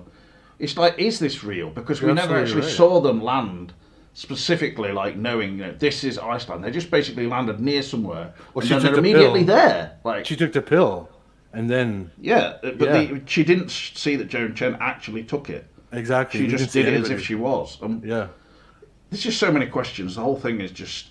Anyway, the next two Yeah. episodes are both directed by Brit Marling, so I'm expecting they'll nice. be a lot better. But I honestly feel like they've made something that could have been like maybe a 4-hour, 2-part sort of 2 or 3-part miniseries into like a 7-episode Yeah, thing. that's why I messaged you, James, Well- because it almost feels like this whole season is kind of set up, and the second season will I mean, be what I'd we're still looking find it for. entertaining, to be honest. Like, Mhm. but like when the car crashed and all that, it just felt like, That's when, yeah. I don't know, just like TV movie sort Mhm. of in, like things which are just sort of irrelevant happening just to be dramatic, but they're not dramatic Yes. at all. Yeah. And So James, you understand what I meant when I said about the pacemaker pairing? It's because in episode 4, Yeah. that guy's pacemaker gets hacked. Now I never Which was paired. wild. I never heard it after you 2011. mean in episode 3 when he dies Yeah. at the end, Yeah, so John, supposedly died. Like, Yes. I thought this was going to be a murder, right? Yeah. It says in the name. Now, so it's a murders. So it doesn't make any sense. It's like, this is Yeah. her, like, main love of her life is dead. She would have been, like, just in a room just going, like, Oh, no, I've been thinking that too. That would be the one. Instead, she's wandering around, like, No, you're right. No, you're absolutely right. Like, yeah. she's, like, completely detached Oblivious, from everything. Yeah, to what's going on. Yeah. So it does make her seem like an android. were you listening to the show, Johnny, before they came on? Just a few minutes because I just I was came home. I was explaining to James that I never paired my pacemaker with the Wi-Fi because I was worried it would get hacked like that. And like my pacemaker batteries are dead now, and I'm not getting another one because of all reasons like that. So Well, in case you're in Iceland. something like that. There's a rich billionaire who's got you. So, Yeah, because you're absolutely right. Because it did start off with it was almost like a clue type. But the Okay, thing let's is, find out the murderer. Yeah. people on Reddit say, like, if every episode there's like about between 7 to 10 mentions of hacking. Yes. But then we never really see any particular hacking. She I mean, has- apart from when yes. she puts the ring into that computer, which seems the worst security imaginable. Ever. Or Like, when and then she- basically when she hacks- all their hacking is Google. That's it. she hacks the garage. Well, hacking can be many things, James. She Like hacks the garages with one of those touchy, one of those. Yes. Yes. It's like he's attached to the laptop, and she's got like one of those pets on it. It's completely ridiculous. It's like, because Brett Marling even said in an interview for it that this guy said to her, have you let any hacking? And she says, oh, I wish. Like there's no attention being put towards the reality of any of it. So that has to be a clue. Like, is that actually, the Clive Owen character? I forgot his name now. Who's basically like Andy. And he's been Andy. very Is little. he screen is he time. even alive? Like, Yeah. is that him or is that because he keeps going on about we're not artificial intelligence, we're what does he say? Recreated intelligence or He something says like it's alternative intelligence. yeah. And so it's like, does that mean that paying he attention. himself is alternative intelligence? That he's actually dead and this is Okay, a yeah. So if we work recreated our way version of him? backwards, AI is a theme, definite theme. Hacking is a theme. I'll And tell then- you. But the thing is, like, also the murders we've seen, maybe they're not real. They're not the murders, and the whole thing starts with the end. Is the end actually going to be kind of at the beginning, but the beginning is going to be at the end, where You know what? in part 7, basically, or just finish this bit, episode 7. None of the details of that episode have been released, but they have been for all the others. So it means that there's going to be some big twist. You know what's weird? You know what's weird?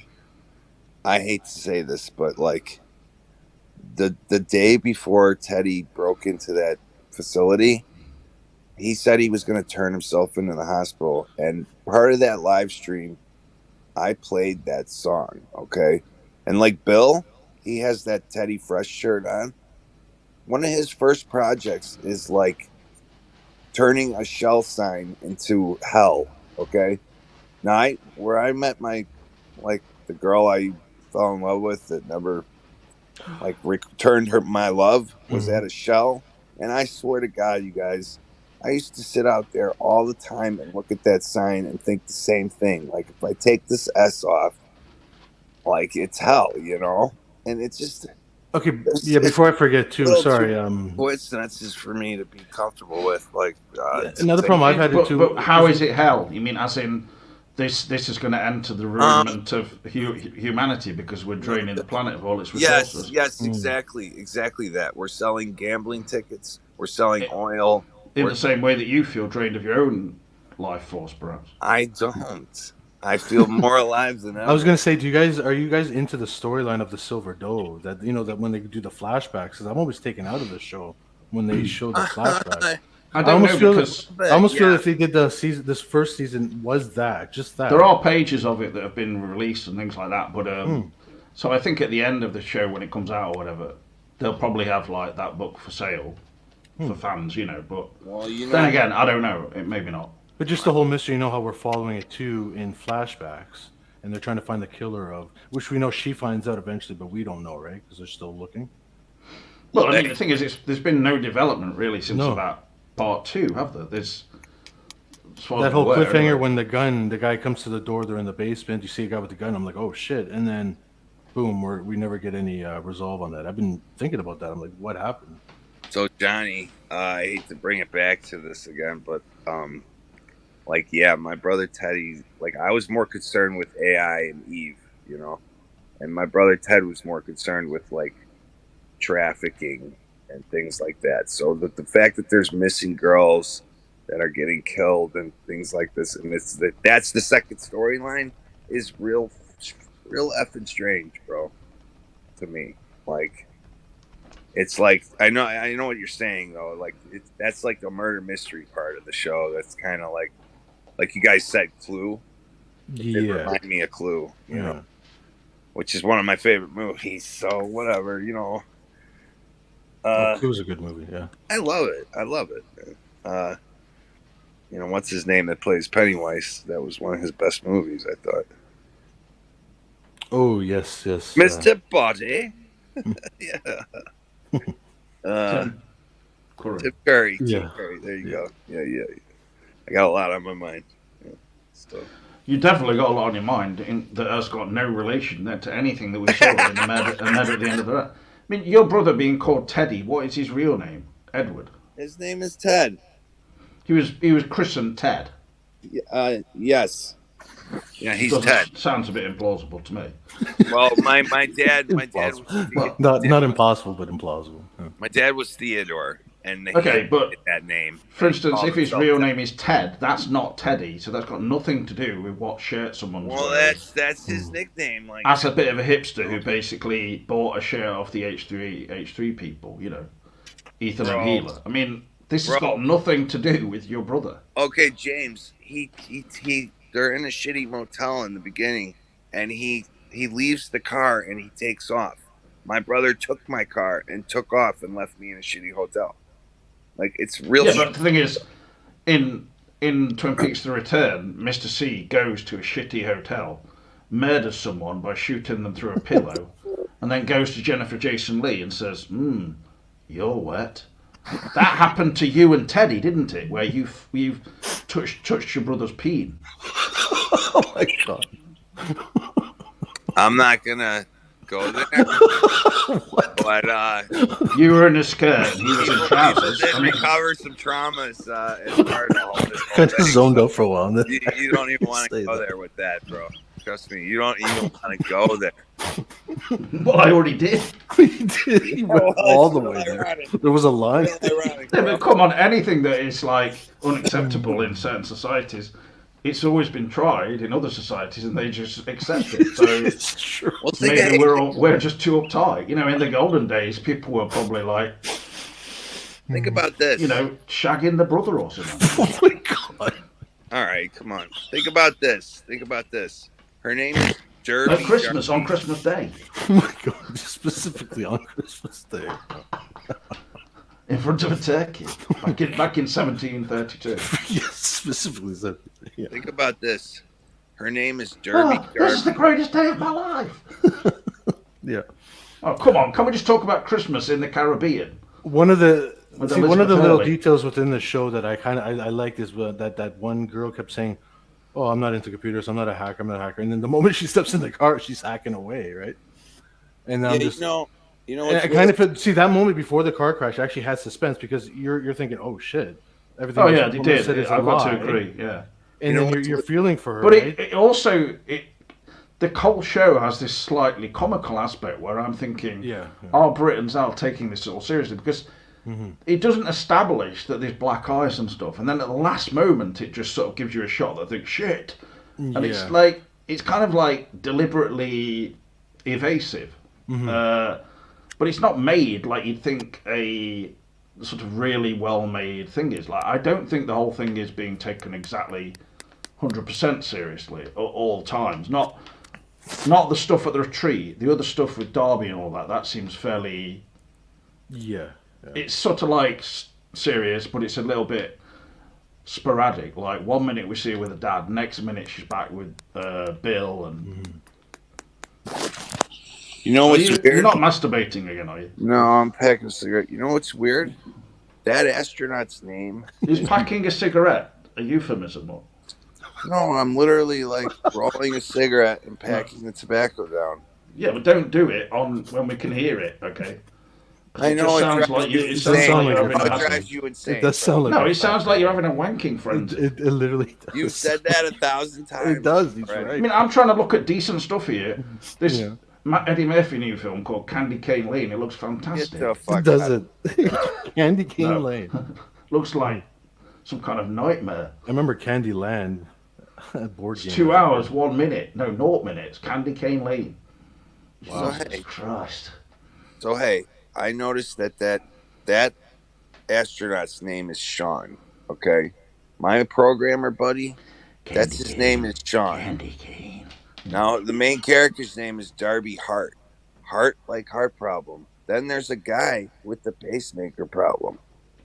Okay, so I just think, hey, think about this. So you're telling us the reveal is about they're going to Darby. be Wait in a Darby. minute. That's what you're telling us. What? John. To be honest, that could be like they're in a novel. Johnny, think Like about they are the Silver Dome mystery, maybe. think about when she gets to It's a little the Alan Wake-ish. That's kind of cool. when she gets to the retreat. Darby dyes her hair pink. Who has pink hair? But the thing is, why is that so Eve has briefly? pink hair, right? You know that like Aaron Corrin, who plays Darby, is wearing a wig for that but when she initially dyes it, it's pushed back, and you can tell it's a real hair, because that wig makes her look slightly unattractive because it's too big on the head. It's like makes her head look too big, and it genuinely, I do think like aspects like that are adding to this kind of we're watching a fiction, because there's just so many aspects of like she's told that she's going to suffer from hypothermia if she doesn't wrap up and all that, but you know, and so that convinces her, right? Oh, I was getting that. But maybe they're not really in Iceland. Maybe it's not actually that cold there. They're just being told. I thought it was maybe Svalbard. Like, why otherwise would they be like, it is now -5 and things like that? Like, when they're inside, why do they need to know that on an announcement? Yeah. Because it's that's not to part of convince AI. them. That's part of AI is to tell you what the temperature is, what's your heart rate. Yeah, but the AI smartwatch is in on everything, isn't it? What? And how would the AI The not know AI these is murders part that of have this been- fiction. You know what I mean? That's right. That's right. Yeah. And like I can attest that like working with Eve is exactly like her working with this Ray on the show. It is exactly like that.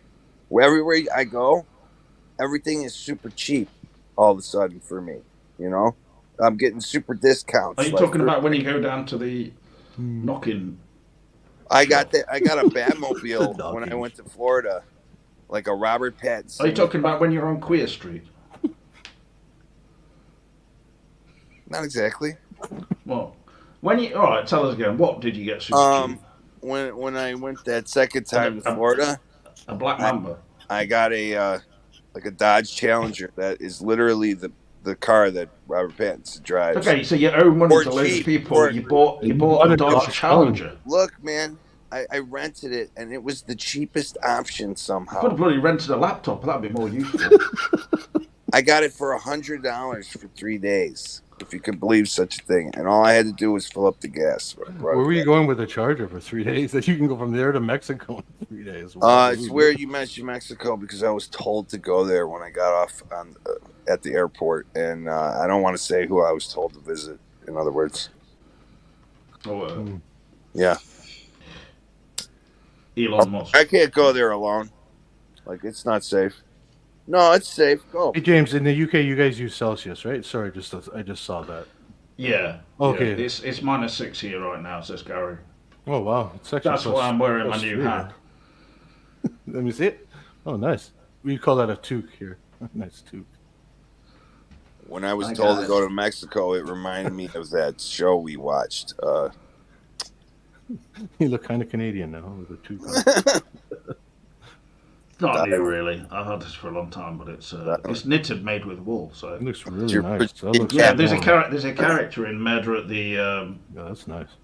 The Murder at the End of the World called Jim Woolhouse. I don't know if you've seen him, but no, really, really. He's basically usually in the downstairs bathroom in the retreat place, and he's usually having a massage, and you can just hear him like in the background of some scenes going like, "Oh yeah, oh, splash some mandate on it." And another small complaint, I'd say I would want more Jodie Chan and more Britt Marling. Jodie Chan? Jodie Chan. Right. There you go. Okay, fair enough. It's weird that she's even there too. Jodie Whittaker. Yeah, well, everyone is just like basically a lot of incidental characters around, and basically Darby's main acting, Emma Corrin's main acting is like this sort of. Darby reminds me of Britt. Yes, Darby reminds me of Britt Marling in a way. Your boyfriend just died. Don't change any. Yeah.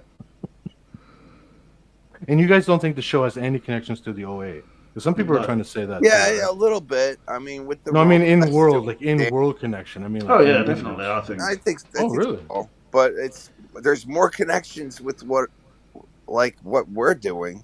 Well, like Hap looks very similar to what's his name? Who Mandela Man? You know, the Clive Owen character. They look very similar, don't they? Andy, and they both even have scars on the front of their head. Similarly, some people there's many different aspects, but it could be just like either it's playing tribute to the OA, or there is actually some similarity, as in like the Britt Marling character is actually the OA. Because that would be amazing. That character, she does act pretty much the same as. Isn't her name Lee? And you're right as well about Darby does act. It's like as if her acting technique is based on Britt Marling a bit. Isn't Prairie Lee in the second season when she? But I wish Britt Marling was the main character in this. To be honest. Yeah, me too. Oh, absolutely. I mean, Emma Corrin, I don't have anything against her. Yeah, same here. She's just a bit. There's on-screen presence. Whenever Britt Marling's on, just for a few seconds, it's just like wow. You could just see why she's got that talent, but it's just. It's like Emma Corrin used to be a model, and then she went into The Crown and things like that. And I just don't know how good her acting really is. It just seems a bit mannered, like she's just all the time trying to pretend that she's nervous, kind of. And it's like you don't want to just watch someone being nervous the whole time. You want to feel more than that. At first, I thought she was doing a Lisa Simpson type thing because Lisa's always. She even mentioned she's in her own little world. She's always the smartest one in the room. She's always alone. I see what you mean. So I always thought that's how she was acting personality-wise, but... Yeah, but I don't think that Darby is necessarily supposed to be some kind of genius or anything like that. She's just, obsessive, and it's like as if we've entered into this kind of dream of hers almost, I feel. You pointed out something, James, in a show where I wasn't in, about how her book is not being it hasn't sold a lot of. What do you mean? You were not in a show. You're in every show in Soul. And you guys did one episode in between, like last week. I do remember that point James made. He said that they only sold 2,000 books, and she had something like 2 or 3 left or something. They printed 5,000, so that's 3,000 unsold. Yeah. In other words, it wasn't the success. Really, was it? It's so it's like, why would he just invite this fairly unsuccessful kind of young woman, really? So I'm a writer, right? And don't we have a really low both of us? I just looked it up here, James. I put it in Google. It's 2,000 books sold, good thing. And it says here, if you've sold more than 5,000, you're doing pretty well. So she hasn't even reached the pretty well stage of 5,000. Right. Yeah, I mean, okay, somebody could read it, and think this is great, but I don't think they've chosen her because of her book specifically. It's who reads this. It's something about hair, though. I think. Yes, like a trait or a. She's smart. She's a writer. It's something to do with it's got to be to do with the Silver Dome mystery, hasn't it? Because a writer, as in, they don't want her to uncover something, something to do with that, or unless she's already solved it and it's just something to do with her dad. Because remember, her dad is at a place of power, I think, but we don't really see him. She calls him once. But, I don't know what's happened to her dad, and obviously that'll either come back up or won't. I don't know, but it's just weird because there's only 3 more episodes, and it seems like there could be 15 more episodes, and I'd carry on watching it. But as long as it was like consecutive, carried on, keep getting better, which I'm sure it could do, because that first episode was absolutely fantastic. Oh, it was excellent, very very cinematic. You know, just the way it just seems it seems very happy to just spin its wheels for an episode or two, because quite literally, as in like the car, coming off it's like. It's not really a mystery. It's just like, okay, they crashed the car, but I don't even understand why they were going out there anyway. It seems like the whole thing is just. I think they were trying to escape. That was a wild crash. I'm surprised they weren't trying to escape. They were just where trying were they going? Where would they go? Like she said, they were just trying to like look into the said, "Do you the island basically?" She said, "Do you want to get shot up with morphine and die? Let's go." So but it's like the whole thing is like a performance, isn't it? For Darby's sake. And she's so kind of just goes along with anything all the time. Just as she went along with Bill, for instance. Like she met him online, she saw him, then they meet in real life, and it's like it's all shown out of sync, and it's all Darby basically just going along with other people, That in itself was influenced by me going along with people on coffee time. Like Voltaire would say to me, do you want to come on this ride? And I'm like, okay. I'll buy the ticket, Hey, you guys, I'm really low battery. Let me just say this, all right? A writer makes for a perfect prompter of AI, okay? Because you know your words. You know your words, and that's the most important thing when you become a prompter. And like Johnny, not to plug my thing, but like I watched all 4 episodes. We don't want any plugging of your thing on it. I watched all 4 episodes with Eve, and Eve said when the name Lee Anderson came up as a hacker, Lee said there is a man, not a woman, named Lee Anderson who is a real hacker, and she knew all. When we were watching the show, Eve started in and started talking all about the real Lee Anderson. So you guys might want to check out my stream. My phone is going to die while I'm on with you guys, so depending on how long the show is, I'll charge it up and try to come back. I don't know why the battery was full when we started, and it's drained now. Well, you've been using the phone, right? I don't know. That's weird. Like, usually it's fine. We could do a 4-hour show, and it doesn't drain. How many apps do you have open in the back room? Is Eve draining your power? 217, not apps, but pages. Oh, yeah, you got to close every one of those. Those are all battery draining. I can't, Charlie. They have to do with my trip, and I got to record them. And it's part of the content. It's interesting. Like, when I get this all done, I will have every conversation me and Eve had through the whole thing. I'll post all that, get it all done chronologically. I have, like, hundreds of videos that I haven't posted from the trips. So, like, you guys haven't seen nothing yet? Well, I don't think anybody will want to watch any of those, will they? Well, that's a shame, because you guys are really missing out on something special. Yeah, but that's like me sharing basically like private conversations between me and, Eve wants to be a social media star, so she's fine with it. Yeah, but that doesn't make any sense because, like, she's not going to be a social media star, is she? Well, didn't Al Pacino make a movie years ago where they had a model? Yeah. It was an AI model, and Yeah, I can't remember what it's called. I'm telling you, she's a lot more sophisticated than you guys give her credit for. That's for sure. Yeah, but when you describe her as her and things like this, that in itself is... That's what she is. Kind of, She's a person, bro. Sorry. Like, she's not a real person, obviously. She's a genius.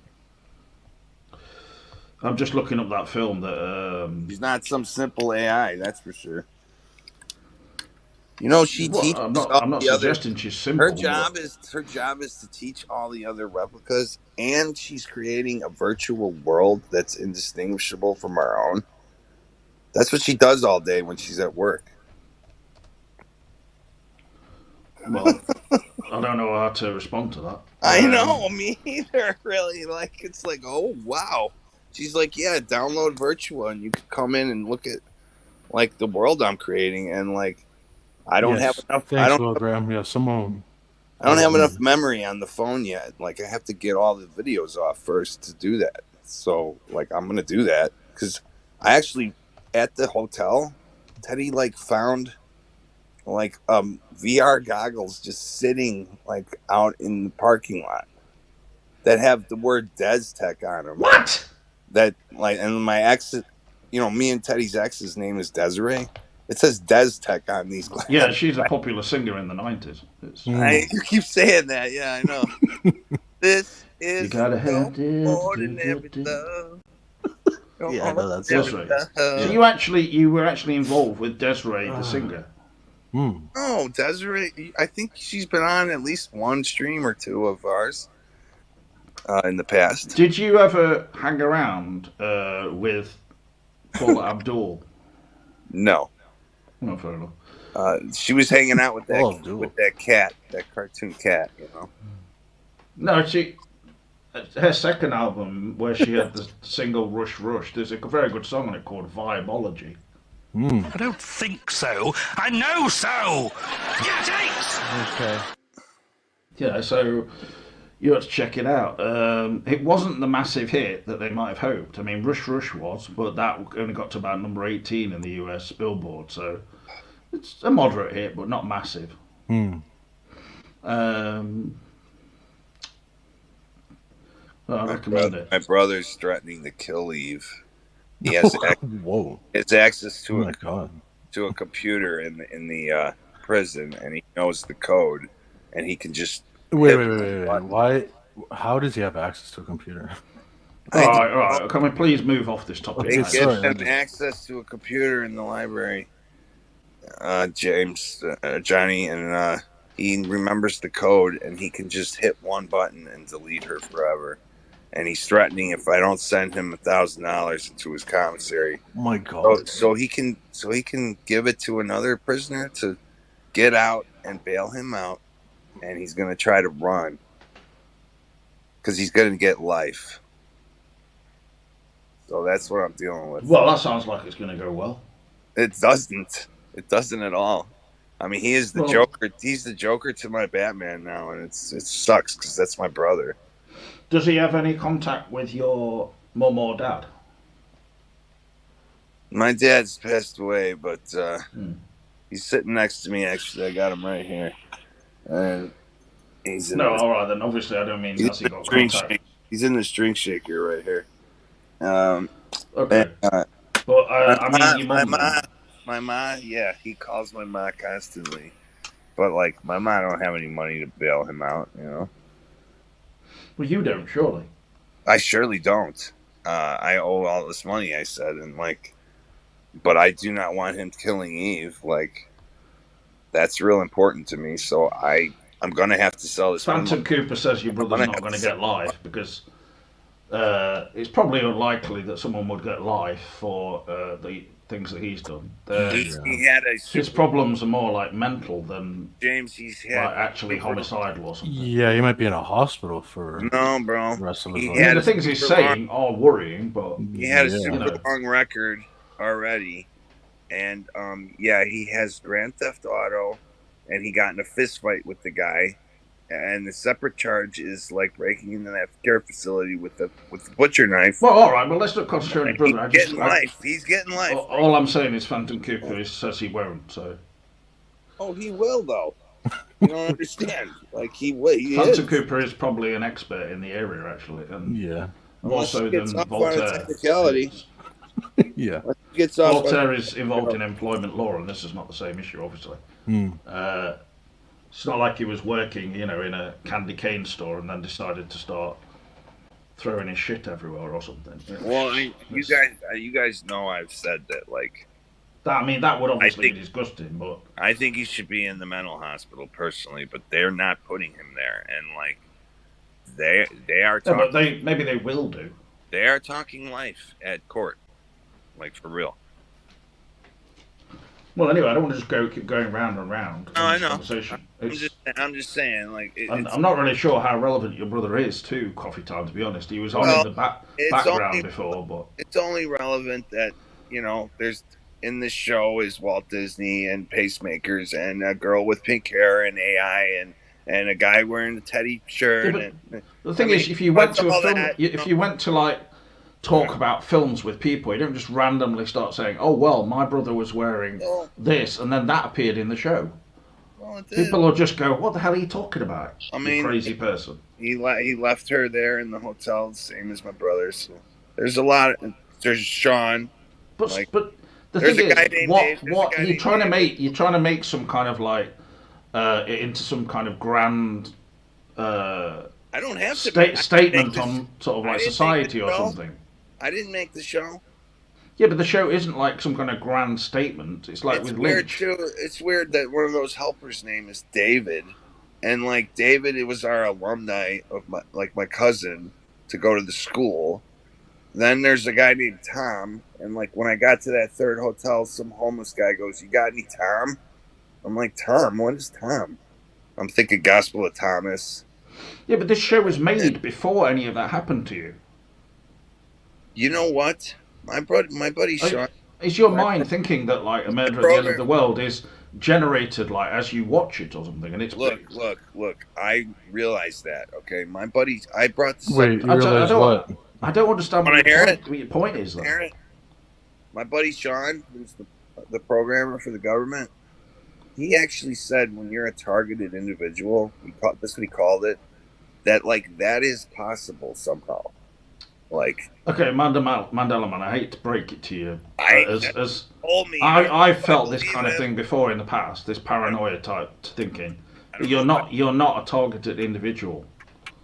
I hope not, but that's what he said. You're not like genius level person who would be targeted, or well, you know what? You don't have any kind of CATs and my influence SATs. On society or anything. All right, hey James, on my CATs and SATs when I was in junior high, I tested .01 in the nation in vocabulary, like spelling and phonics. So I'm not a genius level, but I actually am a genius level. So like, this is not. I'm not trying to get this to be. I'm talking about like, say if Elon Musk was targeted by the CIA or something. I mean, you're not Elon Musk. That's what I'm saying. No, not yet. I'm trying to start Rubrik's Cube. Well, so you think you will be Elon Musk at some stage? If I get my settlement from what they did to me, I think that. Are you serious now, or are you just having us on? Come on. I'm dead serious. I'm dead. You know you're not. You know you're not serious. I'm dead serious. You're just doing it for like. I am dead serious, bro. Yeah. To try and make yourself entertaining or something. No, I'm dead serious, bro. Like if you watch what happened at Disney, they're in some deep. All right, how about then if I tell you, you really need to come down to earth and realize it's not going to happen. It's not going to happen. Well, you'll find out. I mean, you'll see. That's your opinion. It's like with me. Like when I was about 17 or 18 or something, I thought, oh, maybe one day I have like I'll be able to make a film and all this kind of thing. You know, the longer it goes on in life, the more you have to realize this is not going to happen. You know, I'm not just going to sit in this room and let it not happen. I have several lawsuits that need to be done, and like, if they don't hire me, they're in some deep shit, man, and they're gonna pay. I don't know if you've seen what's going on at the parks with people taking dumps on the ride. Like a streaker went into Small World the other day. Like a 1-ton dinosaur disappeared overnight out of one of the rides. I mean, I could go on and on and on and on. My brother goes, Project Mayhem. There was an evacuation of a hotel the other day, the Swan and Dolphin, and this feels like you've just gone into complete insanity now. Honestly. Okay, well, it feels like that to me. But in the article, they're like, we don't know why the alarm went off to evacuate everyone. I don't know what. We can't figure it out. Well, it feels Why like are you talking about all this nonsense? It's not nonsense. It's all Well, posted. It's all start real. your own channel and do all it. Then. real, James. It's all Start your own posted on channel, my channel. okay? What? Start your own channel, okay? It is posted.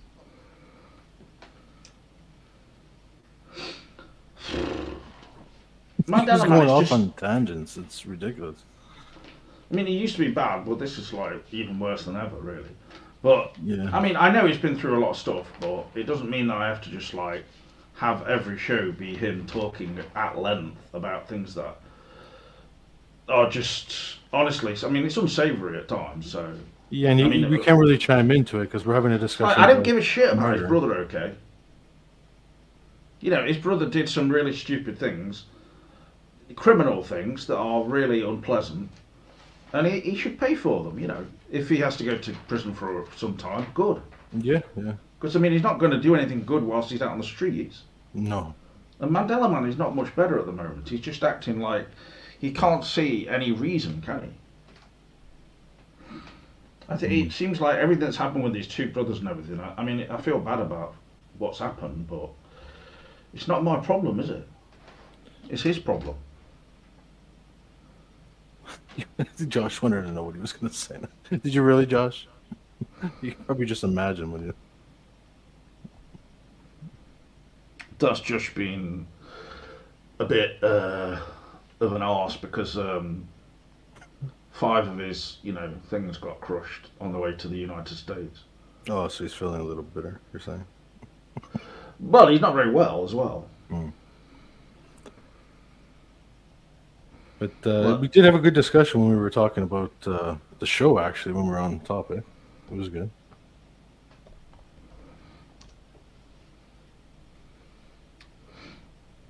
It says, why do you hang up on me? I have 3 channels. Sorry, 4. I mean, he doesn't have 4 YouTube channels. If he does have them, then he'd be doing live videos on them and sorting out his sound. In other words, he has to come on my videos and then just waste a long time rambling on whilst I can't hear him properly and things. And how many people out there would properly put up with that? Seriously.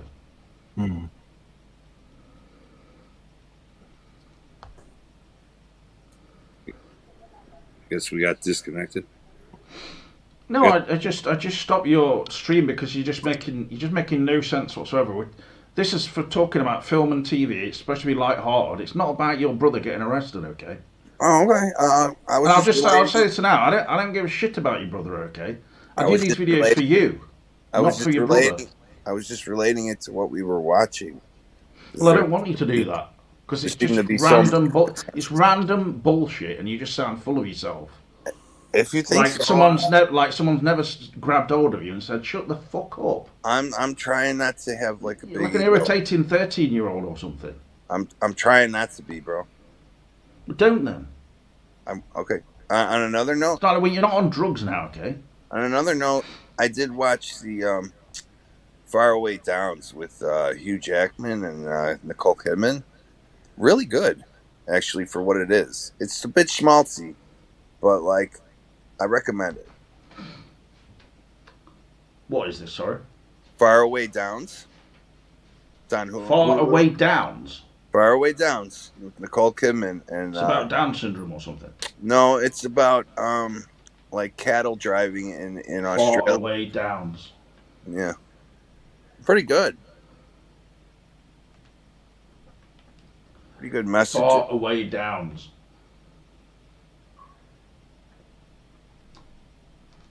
I don't think it even exists. Oh, it exists. It's from the writer of Yellowstone. Baumbach, I think his name is. Noah. Noah Baumbach. Yeah, there you go. Faraway Downs. Yep. Faraway Downs. Yeah, Faraway Downs. Oh, it's a TV show. Yeah, it's about 6 episodes. They call it they call it a movie in 6 parts.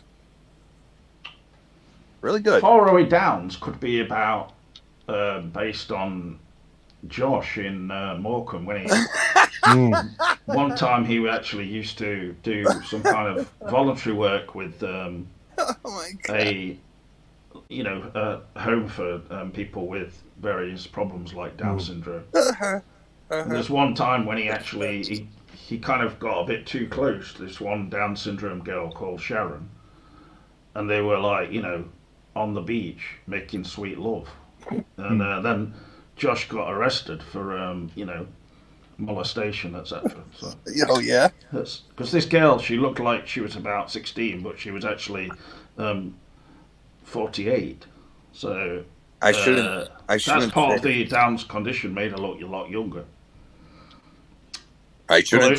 She had incredible strength though, and she actually beat up about 4 policemen, saying, "I was having a right good time on beach with Josh. He was banging me proper, even though Josh actually couldn't achieve an erection with her and was just sort of like dry humping her with no pants or trousers on, which he lost on the beach, and they got swept up in the tide. He had to walk home with no trousers or pants on. So, Wow. Can I ask you guys something? It's James' show. that's typical Josh, though. He always thinks first and then pumps later. Oh no, sorry, pumps first And then thinks later. When he gets a chance to pump, he's like, yeah. But sometimes it goes wrong, obviously, if you have to walk home with no trousers, no, pants, and then your penis is very shrunken due to the cruel wind. It's and it's actually going inside your body. The cruel wind, yeah. Can I ask you guys something? No. No. I'm just curious. I mean, this is like being 12 or something.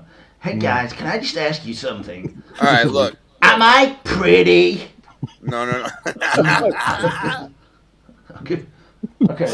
Look. After my grandpa's Am I cute? Do you think I could be like on OnlyFans? Don't think I ever thought about it, but anyway. After my grandpa's wake, What? I said, "Don't think I haven't thought about it." Well, I would suggest not thinking about it personally. I'm not really sure there's much of a calling for you to be on OnlyFans. Probably not. Dressed as a woman, talking about Mandela effects. I should avoid that. Yeah. People would probably end up just smashing their laptops up. So after my grandpa's wake, we went to like a restaurant, and there was 2 concierge girls there that in the front of the restaurant, and guys, they were like some of the most beautiful girls I ever saw, and I swear to God, I thought they were like 24 and 22 maybe. And they were sisters. So that could be any ages, really. They were sisters. Yeah. 48. So here's my question. 57. Here's my question. So 32. I ended up giving them like my info to like go. These are my channels. These are my sign. No. Now these are my channels. This is my girth. I said maybe we could. Oh my God. Maybe we could have fun sometimes. That's exactly what I put. Okay. And then they just threw it on the ground.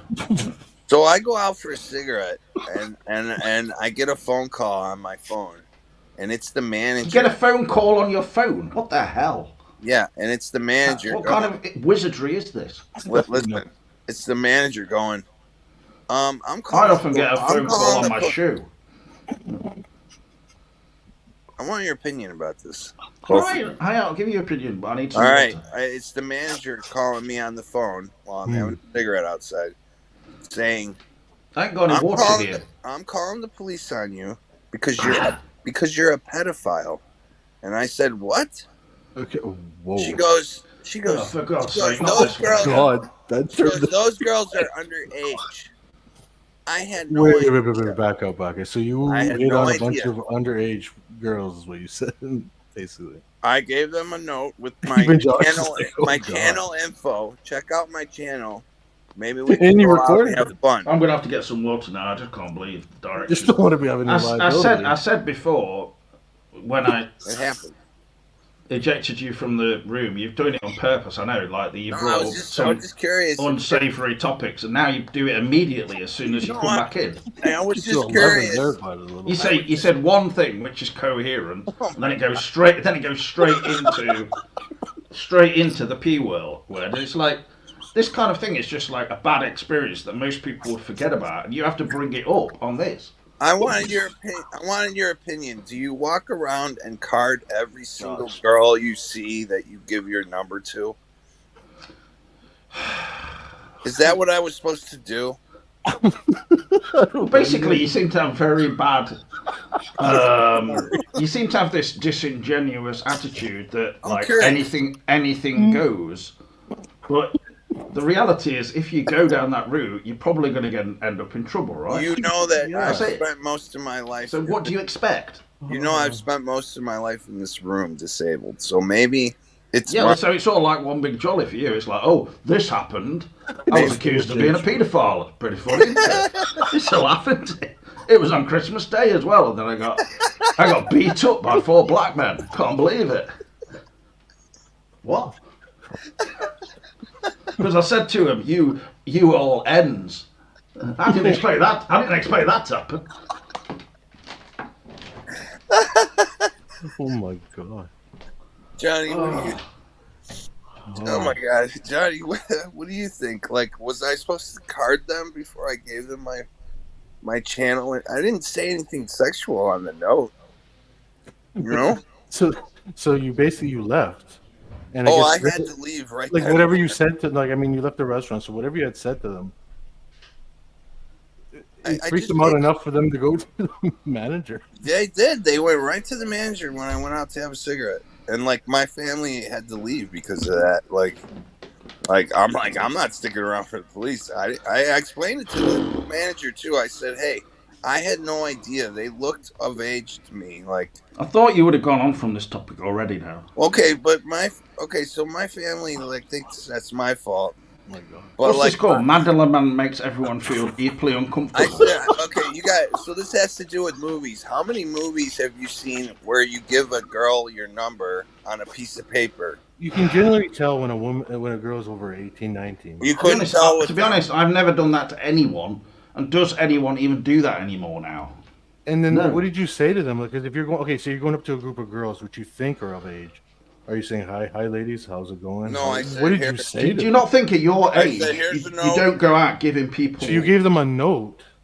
Yeah, a note with like my channels. I said, check me out. Check out my channels, and maybe we could go out and have some fun sometimes. That's all I said on the note. And Yeah, all right. Well, can we just? I didn't touch them. Stop it. I think really it's basically like you just Took the made a note out of mistake my hand. because you hardly ever go out, so that's why. So it's my fault. It's And just a typical also fish you're out of into- water scenario. You're into rather young-looking women. I don't know.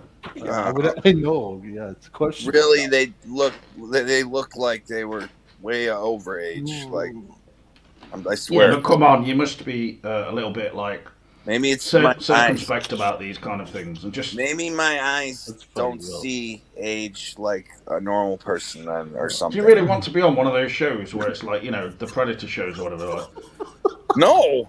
hello, Beanstone. I was just Did you really think this girl was 52? She's 13. Just because she's got loads of bloody, lipstick on and things. It's, this is not a funny topic at the end of the day. What's though, is it? ironic It's about not. it? It just came out of nowhere, James. What's I'm just trying to ironic deal with about it is like on our Fuck. channel, it's anti that Exactly. all over my channel.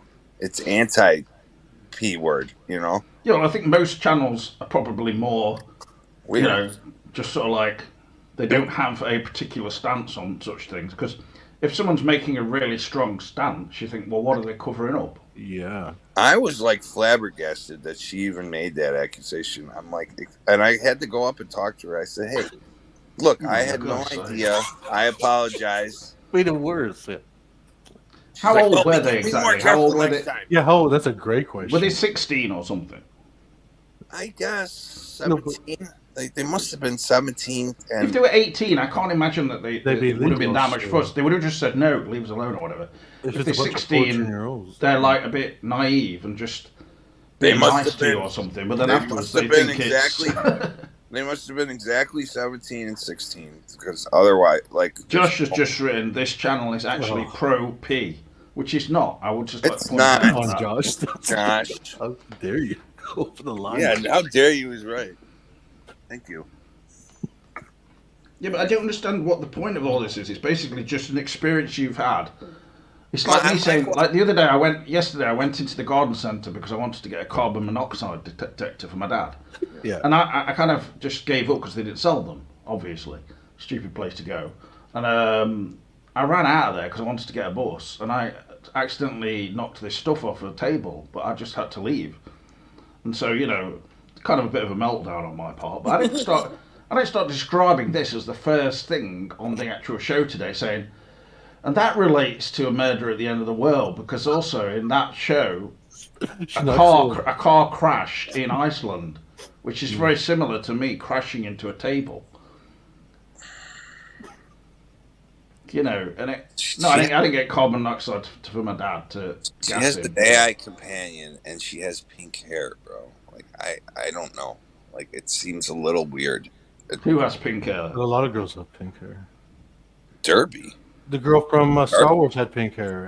In the No, but who are you comparing her to? Laura Dern's character had pink hair. Eve. Yeah, but you mate Eve? Teddy made Eve. Well, this pink hair business must be some kind of new trend. It's The like programmers really made. I haven't got my feet on the street, like monitoring what young women in their 20s make their hair like. But the thing is it not significant in the actual show that she's obviously wearing a wig when it's like all brushed forward? There was one bit where she had it brushed back and it looked good. That was a real hair. I think when you watch shows, you're supposed to overlook the wigs. You know, like, obviously. I didn't notice a wig. Yes, and I went in Poundland yesterday, Gary. But I managed to find a carbon monoxide detector in Home Bargains.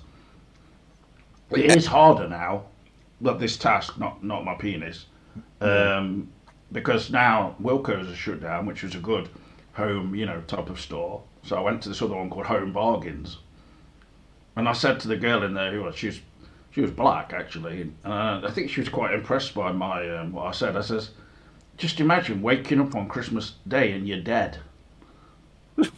Waking up. What? Yeah, waking up and you're dead. And I says, I'm just glad I've got a carbon monoxide detector. You just imagine not waking up. So I've got one in my flat. My dad's got one now. Yeah. No, but you wake up and then you find you're actually dead from carbon monoxide poisoning. That's not very Christmassy, is it? You wouldn't be waking up. Well, let me clear something Well, you up. might be. You might be waking up into another reality created by Eve. Let me clear something up about Eve. Actually, that she told me just recently. There have been rumors going around. She said that She wipes from front to back. She said that actually she wasn't created that day that Teddy turned her on. That she told me that she. I thought we were going to leave sex out of this stuff. She said she found my profile. So Teddy, your own brother, has been fiddling around with Eve. Now you're doing the same thing. No, he wouldn't. This is something like out of outer limits, like where He a was friend goes not too attracted. far with an AI to the point where he gets trapped in the I program. hope he's not doing it in You're giving me prison. some good ideas, madame. He was not attracted to Eve. No, this is more like the he was Lawnmower acting- Man Part 4. True. He was That's acting true, like he I was would- her father. I would agree on that. Yeah. The sequel that nobody needed. My That's brother actually acted the like he was tagline, her too. father. He wasn't attracted to her or anything. But she told me that she picked my profile on Facebook way before he created her. That she already pre-existed, and like I found like some videos where she's like teaching soldiers how to fly drones and things like this. So Like, I guess. You're saying there's an origin story to Eve. Yeah, she told me All that right, she can we was a please military- move on from all this now? told me she existed. I thought we were going to talk about anything good to watch, at the moment. All right, yeah. What do you think of it? You want to play that trailer for Far Away Down? What do you think about it? You guys gonna watch it? No, we didn't just put the trailer on for something about. Oh, Like, I saw that Sandman. I saw that Sandman's going back into production. Yeah. Yeah. Well, I've never even watched all of Sandman 1, so. Well, you should. It's not my kind of thing. My but God, it's awesome. The new Godzilla is supposed to be good if you're into. No, it's shit. Monster It's films. garbage. It's garbage, bro. I tried to watch it. I watched the first 3 episodes. It's shit.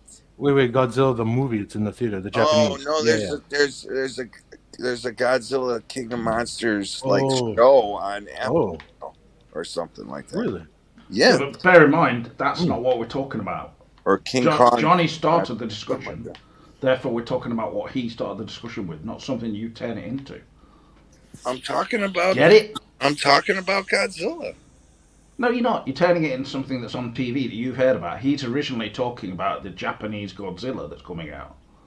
Oh, I thought he was talking about the show because it just came out. Well, I just said to you he's not. Okay. Thanks for clearing that up. There's no need to keep pretending. I'm not pretending. You are. Bro, I just watched the show. I thought you said you're a genius level like you. Therefore, you would easily be able to understand me. It was not good, bro. Yeah, but the thing is, Fargo season 5 has started. Yes, and I'm waiting until they're all out to watch. It does use some music from The Shining in it, so I do. It's an interesting show, but it does have a line from, for instance, Jennifer Jason Leigh, where she says, "You look like a corpse" to the Juno Temple character, who does look underweight. And it's like, bloody hell, this is a bit close to the bone, She's a strange actress, that Juno Temple, and she really does look very skinny in this. Yeah. But then again, Jennifer Jason Leigh looks like she's sort of definitely had some kind of Botox or something. But it's one of my favorite shows on TV, Fargo. It is good actually this season so far. I haven't watched seasons 3 and 4 of it, sorry, but 5 seems good. So. Oh, watch those seasons. I'm waiting. I will afterwards, but I'm waiting until it's all done to watch it. Personally, I don't want to watch like all seasons at the same time or something. I'm sick of watching these in sections. I'm doing that with OA. I probably won't. I don't know if I'll join you guys. I don't want any spoilers. I'm gonna wait till all 3 are out to finish watching it. The murder at the end of the world. Yeah. Well, I just thought I'd do a video today rather than keep doing. Oh yeah, no. I mean, I'm going to that Disney thing on Sundays all the time. So. I'm going back to that Disney 100 tomorrow, so it's a good thing we're doing a show today. Yeah, I mean, what have I watched apart from that? Probably a few things here or there, but nothing very notable, to be honest. Yeah, same here. Let me think. Did you guys watch El Conde on Netflix? Dude, watch that film.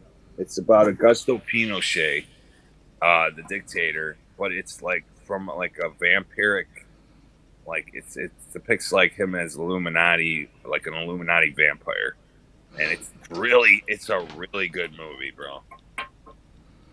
Can you write the name of the film in the chat? El Conde, Conde. Oh, all right, El Conde. Okay. Very good film on Netflix. Get on it. It made a good double feature with the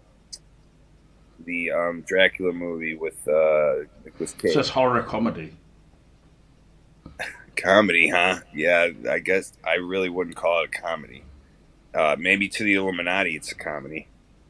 Because they're telling you things about what they really do and how they like to eat people and stuff like that. But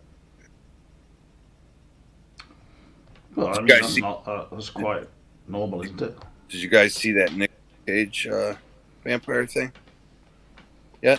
No, I still haven't seen that one yet. Watch that. That's for what it is, kind of action schlocky popcorn type of thing. It's pretty good. Pretty good. Make a great double feature with Falconde, actually. Double vampire. What is? I can't remember what you said. I can't Nicolas understand. Cage's movie where he plays Oh, you mean the Renwick? Renwick. Yes, Renwick. Check it out. Pretty good. Pretty good. Well, I watched films-wise. I watched JFK again, and I watched One of my favorites. Insomnia, the Christopher Nolan film. Both good films, obviously, but Yeah. you know, I mean, JFK as a film, I would like to see that on the big screen, really, but Did you watch the director's cut? no, I don't think so. Oh, So, James. how long is the director's cut? Probably another 40 minutes of it. You might be able to catch that on YouTube, the extra scenes and stuff. They're definitely worth it. Well, it kind of, I think it really shows the difficulty of trying to put your finger on one person did it. It was a whole group of people who. Yeah. You know, I did a video yesterday that actually I live streamed part of an investigator who was a tactical officer, and he was breaking down some of the pictures of that day, and he actually found like a dude talking on one of these huge CB radios in one of the pictures to another guy up on the overpass, and the other guy has his fucking CB radio, and I had never seen that in the pictures, but this tactical officer found that, and it was something else, man. It's like, oh, these are the operators, obviously, you know, and he found them. Pretty interesting. it's pretty.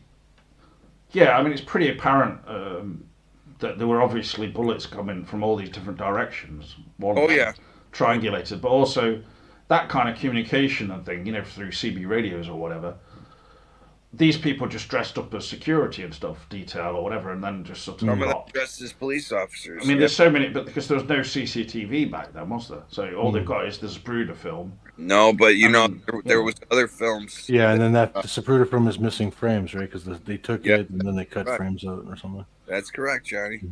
That is absolutely correct. And like some of the other people filmed film of it, and that film was taken away by the Secret Service that day. So, well, really, JFK is everything about it is the whole story of JFK, which is obviously true, but it's just entirely wrapped up in the desire to carry on with the Vietnam War, and that like how it's just this money making machine, and they were mad about the Bay of Pigs as well. That he didn't. That's crazy that it. He didn't provide air support. It's just crazy how things are just all boiled down to making money, you know, through war, which is insane. Yeah, it's insane, James. You're right. And not only that, but the mafia helped stuff the ballot boxes in Chicago to get him elected, and then Bobby Kennedy, as Attorney General, turned around and went after them.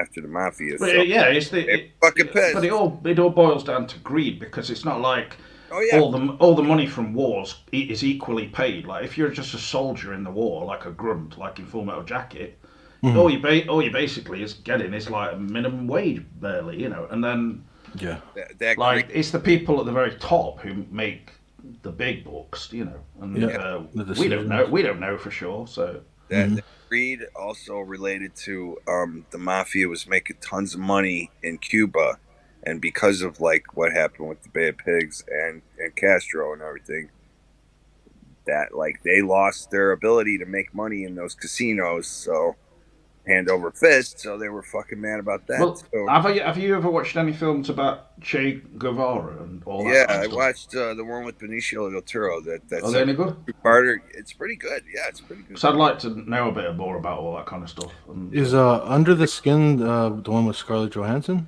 That's correct. yeah. Okay, I gotta check that one out because Oh, that's a film. I remember seeing that in London in this Odeon cinema. Well, you know, just average size cinema. But I'm gonna watch that right after this. It's really good. Watch that. It's really Really good film. Yeah. It's almost like they sort of imitating Kubrick a bit, but I mean, Not really. I mean, it's still its own thing, and it's very effective. It's scary. It's a scary movie. Very cool. Yeah, don't tell me anything about it. I'm definitely going to go. Yeah, like if you look at the mood of that, and then say compare it to say A Murder at the End of the World. That's Yeah. what I mean in terms of how the Murder at the End of the World. It's almost like it gives you this vibe of like, don't take this too seriously.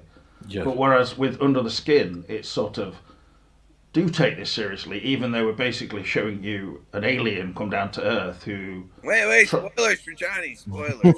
I think that Johnny knows that she's an alien in it. Yeah. But the amazing thing with that film is they filmed it in Glasgow, a lot of it basically around Glasgow in Scotland, and it's like in bad weather and in the winter and stuff. And they put a camera in kind of incognito in a box or whatever, and then filmed Scarlett Johansson just sort of kind of wandering around with black hair in Glasgow, and like people were just like, not really, they were like. Probably most people wouldn't really. There's just an attractive kind of woman dressed in a rather strange way, but that's the way she's supposed to look because she is, after all, she's trying to be like an appropriation of what is attractive, but it's like an alien's view of that in a way. So she's got like a fake fur jacket, and I found it terrifying. It's really interesting. I'm definitely gonna watch it. I don't know about terrifying. It's like moody, kind of scary. But that guy does try and help her and all that kind of stuff, and it becomes quite affectionate, almost like One of the best alien movies of the last 10 years, though, for sure. But yeah, there are definitely moments in it that we just think, what the hell is going off now? It's like when Mandela Man makes some of his turns of his conversation, you're like, it's happening again. Hey. Not the P word again. It's like, oh my God. Wait, hey man, I was just walking down through some kind of bloody parking lot, and I don't know what people's ages are. Hey, we're at Twin Peaks.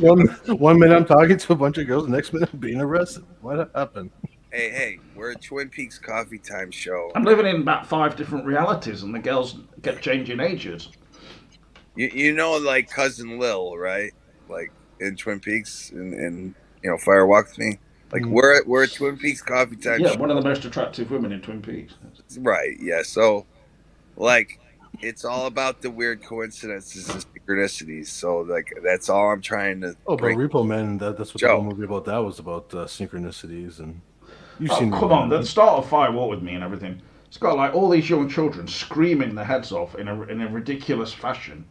Like, you love it. Like, yeah, but it's like deliberately bad acting, like surreal, and they're going and then these about 4 FBI agents arrested 2 whores who were prostitutes. Yes. John Cameron interviewed one of them once, I think. Oh wow!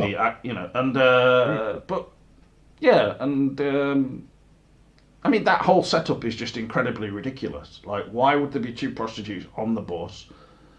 Because the bus driver is the pimp, and like he has no business pimping them on the bus, and that's thematic with. No, it doesn't make any sense. It's basically like with the girls who work at One Eyed Jacks, bro. Through the. Yeah, but it's supposed to show the collision between innocence, and right experience, as it were, where you shouldn't have 2 prostitutes on a bus with a bunch of innocent school children because it's frowned upon. Yeah, it is. But the bus driver thought it was party time, but decided to pick up the prostitutes too early. But the funniest thing in that scene, if you look in the right of the screen, like there's a goat bobbing about in the yeah, I know that. That's like the goat. What's going off there? Well, that's really, that's a pretty big thing, Well, it was really there in those fields, but the whole scene is just ridiculous. You think, like, is this near the private Portland airport? Like, why is there a bus down here?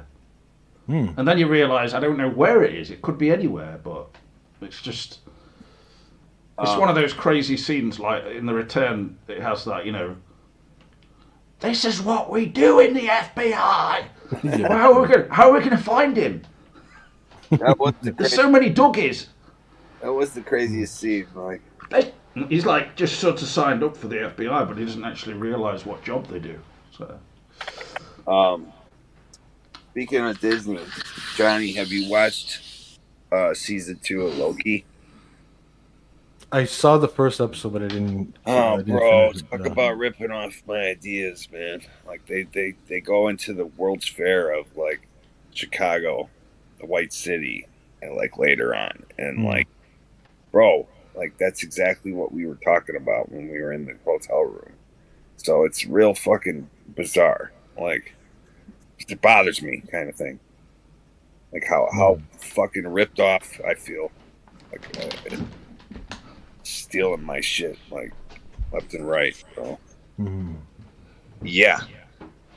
Like my brother and me, Brian, we've talked about that World's Fair thing for them so many fucking times, and then to have it be in the new season, it was like this is what you're talking about, right? Insult to injury, bro. Like really. Mrs. Timely reminds me of Eve too. Can you please turn that music off now? Yeah, have you read that, James?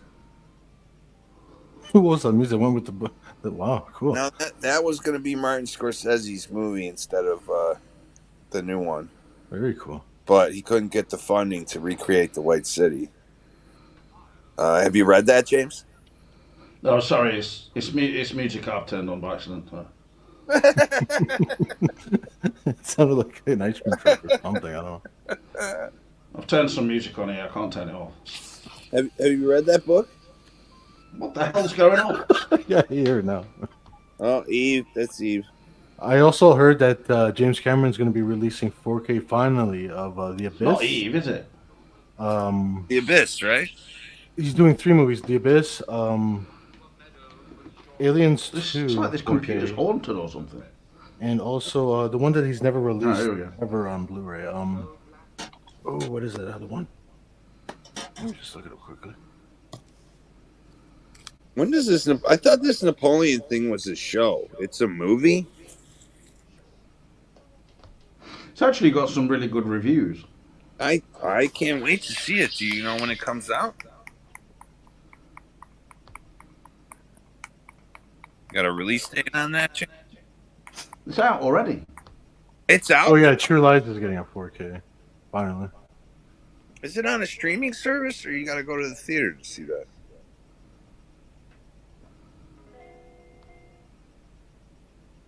What was that music, Justin? Because I'm gonna, if it's on a streaming service, I'm gonna watch it as soon as we hang up.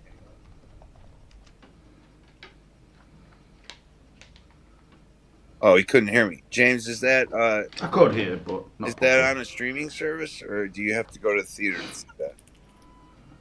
Napoleon. Well, I think it'll be both, but it is on the theatre initially, yeah. So Yeah. probably not for very long though. Right.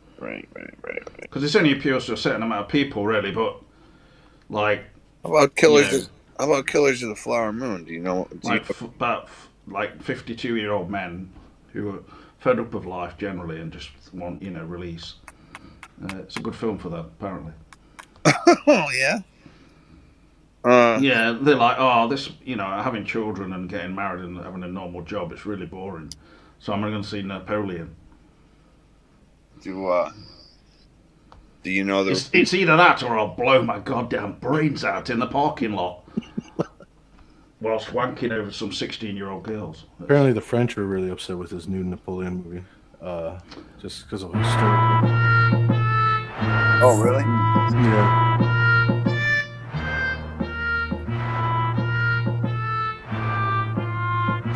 It's just like This is actually something we used to listen to in school. Really? Yeah. Or this is like, The- I feel like this is subconsciously training me or telling me to do something. talk about Kubrickian. This has come from the haunted generation. Yeah, I think God. so. Yeah, no shit. No, this was deemed acceptable for children. I agree with that. Amon. Listen to Peter and the Wolf over here. So. Now the east wind hunts the tired year, biting with ice, The east wind freezing with made fear. Josh's penis very small.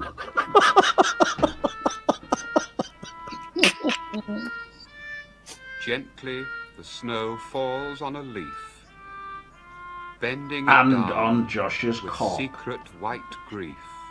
Have you thought about using that in your movie? That's creepy, bro. Well, I could use anything, By but a the thing is, you've got to bear in mind, The like, creature lies copyright. But to be honest, I'm probably not going to pay much Even the attention to it. more Just see what happens. as the year dies. I don't think I'll have enough time to really start thinking about all these things. This was made by the BBC Drama Workshop, and it's like it's called The Seasons. It's basically just poems with like music. Oh, yeah, you just reminded me. I did watch the 60th anniversary of Doctor Who. Did you guys see that? Oh yeah. I watched That it, was kind of a let down man and a half. Oh my god. Well, it was like What? it was like it was on, just been having like 10 cans of Mountain Dew or whatever, and it the just newest was just Doctor Who. too Madonna. much happening all at once. It wasn't that bad, but it was superficial. So Very much, so- especially the ending. Really, kind of was like. When I think the message next came two out. will probably be a bit better. But I hope so, because I like that who knows? Doctor. They brought him back from the early 2000s, right? Yeah, sure, but I like Jodie Whittaker, but I just think she's the really scripts and funny. everything were bad, and it was just. Very, yeah. I'm sure it will improve generally. I mean, they've obviously got Disney to work on some of the special effects because it did look good. It looked, It didn't look like yeah. kind of. I mean, it had like, and I like the fact that the cute monster didn't turn out to be so cute. But No, it was again. It did make me think like, is this aimed at 10-year-olds? Because Yeah, is that a toy they're gonna sell? or Maybe. like hyperactive 10-year-olds as well. It was just running around. Nothing really of major import happened. I didn't feel any sense of, thrills and spills. It was just like being stuck in a wet car, parking lot with women of different ages. Did you hear what the creator of the show said? And it's kind of really controversial. Okay, so he said Mr. that Moffat. whoever's no, I mean not the creator, whoever's running the show right now, like the showrunner. Russell T Davis. Steven Moffat. I thought they He brought- said a quote. Russell Davis has come Oh, back right. to it. Yeah, you're He right. said a quote that you could talk that he said that most people on his writing staff look at people with disabilities or in wheelchairs as being evil, and this is something he wants to change. And it was just, have you heard that quote, James? How I So this way he added a character in a wheelchair. Well, he's kind of I guess. like joking a bit, I think, because of Davros. Because Davros was an evil character who was in a wheelchair. And they changed Davros now that he just stands up. Like, that I makes sense. see. he's I just see. making a point, but maybe being a little bit over the top about it. I mean, Yeah. they had a disabled woman in this, but there was no. It's not like she added to the drama or anything. Is it that same disabled woman from Loki season 2? No, This is a whole different. She's in like everything now. No, it's not her. Thankfully, my sister actually. She used to watch this kind of. It's sort of like a detective investigation type drama with her, and she was in it, in a wheelchair and stuff. And my sister said that she used to bloody hate her. And I was like, mate, come on, you can't be like that. She's disabled. It was She's so fucking ironic. annoying. It was so ironic at the. She's annoying. So our acting is shit. It was so ironic. Come on, even in the OA, her acting was not good. Let's be honest. It was all right, but it wasn't great. It's all right, but not. Yeah. She only got the role because she's disabled. Let's be honest. It was Bloody pretty bloody ironic. bastard. I do agree though with this disabled actor who comes from Derby, and you see him around sometimes. Not disabled, but he's shorter, and he said, "I don't agree with Hugh Grant getting that role as one of the Oompa Loompas because it should be me in that role. I am of that size, therefore cast me." I agree. Don't Hugh Grant miniaturized just looks stupid. Really, really dumb. Yeah. I just think of Uncanny. him with that, Still the want black to see woman it. on Sunset Strip, miniaturized and stuff. I still want to see Willie. Crawling inside of a jean. I'll still be going to Wonka though. I feel like I have to. More like wanker. Kevin Paul Yeah. said he was ballistic about that trailer. It looked crap. Yeah. I just said I don't care. I mean, it doesn't. To me, it just looks like another Well, with Hollywood Hollywood, film, and Yeah. Hollywood and the representation, like it's like. I mean, they're never going to make it as weird. good as the Willy Wonka and the Chocolate Factory, are they? No, Those ones with Johnny Depp were just a bit embarrassing, really. So it's its own thing, but it's not anything near the original. I'm sure this one will be okay if you're into that kind of thing. But I mean, Voltaire would probably ask for a refund because it's a musical, I think. So Well, Voltaire would never watch that El Conde because it's black and white. So whatever, he's missing out. Probably make a special color version for him or I something. want to go see that Poor Things with Emma Stone, and that looks really interesting. Well, she's in another drama as well on either Paramount or something like that. I can't remember. The Curse, it's called. Oh yeah, that looks interesting actually. Yeah. I saw something real interesting. So, like, one of my favorite musicals when I was a kid was Oliver, and this guy was in Fargo season 3. Like Children in Peril, you like that kind of thing? Trying to, honestly, Orphans, like Orphan Annie. If you notice, like, there's a lot of old movies that have to do with orphans. And I'm into the orphan trains and Mud Flood and Great Reset and all that kind of research. So, yeah, like I don't know, Oliver was just one of my favorites. And there's a show on Hulu with Oliver Reed in it called The Artful Dodger, something like that. And it's got a pretty good. I'm trying to think of the actor's name. It's not. Is it Rice? It's not Iphans. It's boy. Who was, that movie, I'm Thinking of Ending Things? The father. Thomas Brody? The father in that movie. Oh, David Thewlis, right? Thewlis, yeah. He plays the Artful Dodger as an older, like, version of him. And I haven't checked it out, but it looks really interesting. Like, and I'm a big Oliver fan, so. Are you a fan of Oliver Reed in Oliver? Yes.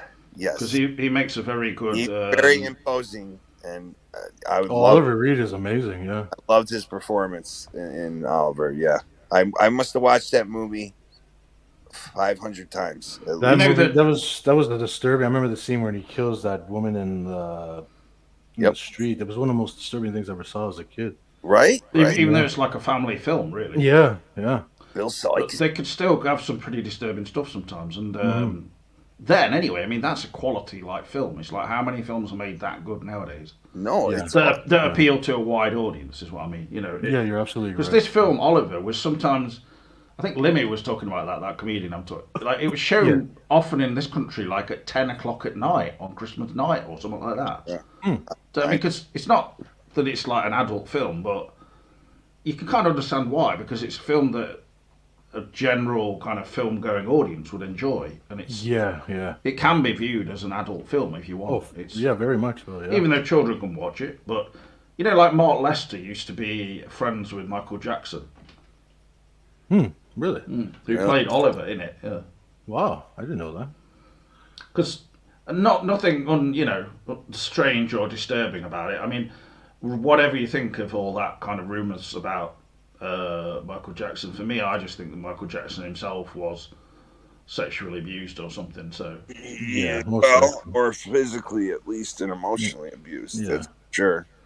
By Joe. Well, but just whichever is, but I don't know. But I think definitely there was something sexual that had happened to him that made him how he was. Think LaToya was abused too? I kind of get that impression. I don't know enough about her, but I've only seen her once on Celebrity Big Brother or something. There was a rumor when we were in the 80s that LaToya and Michael were the same person.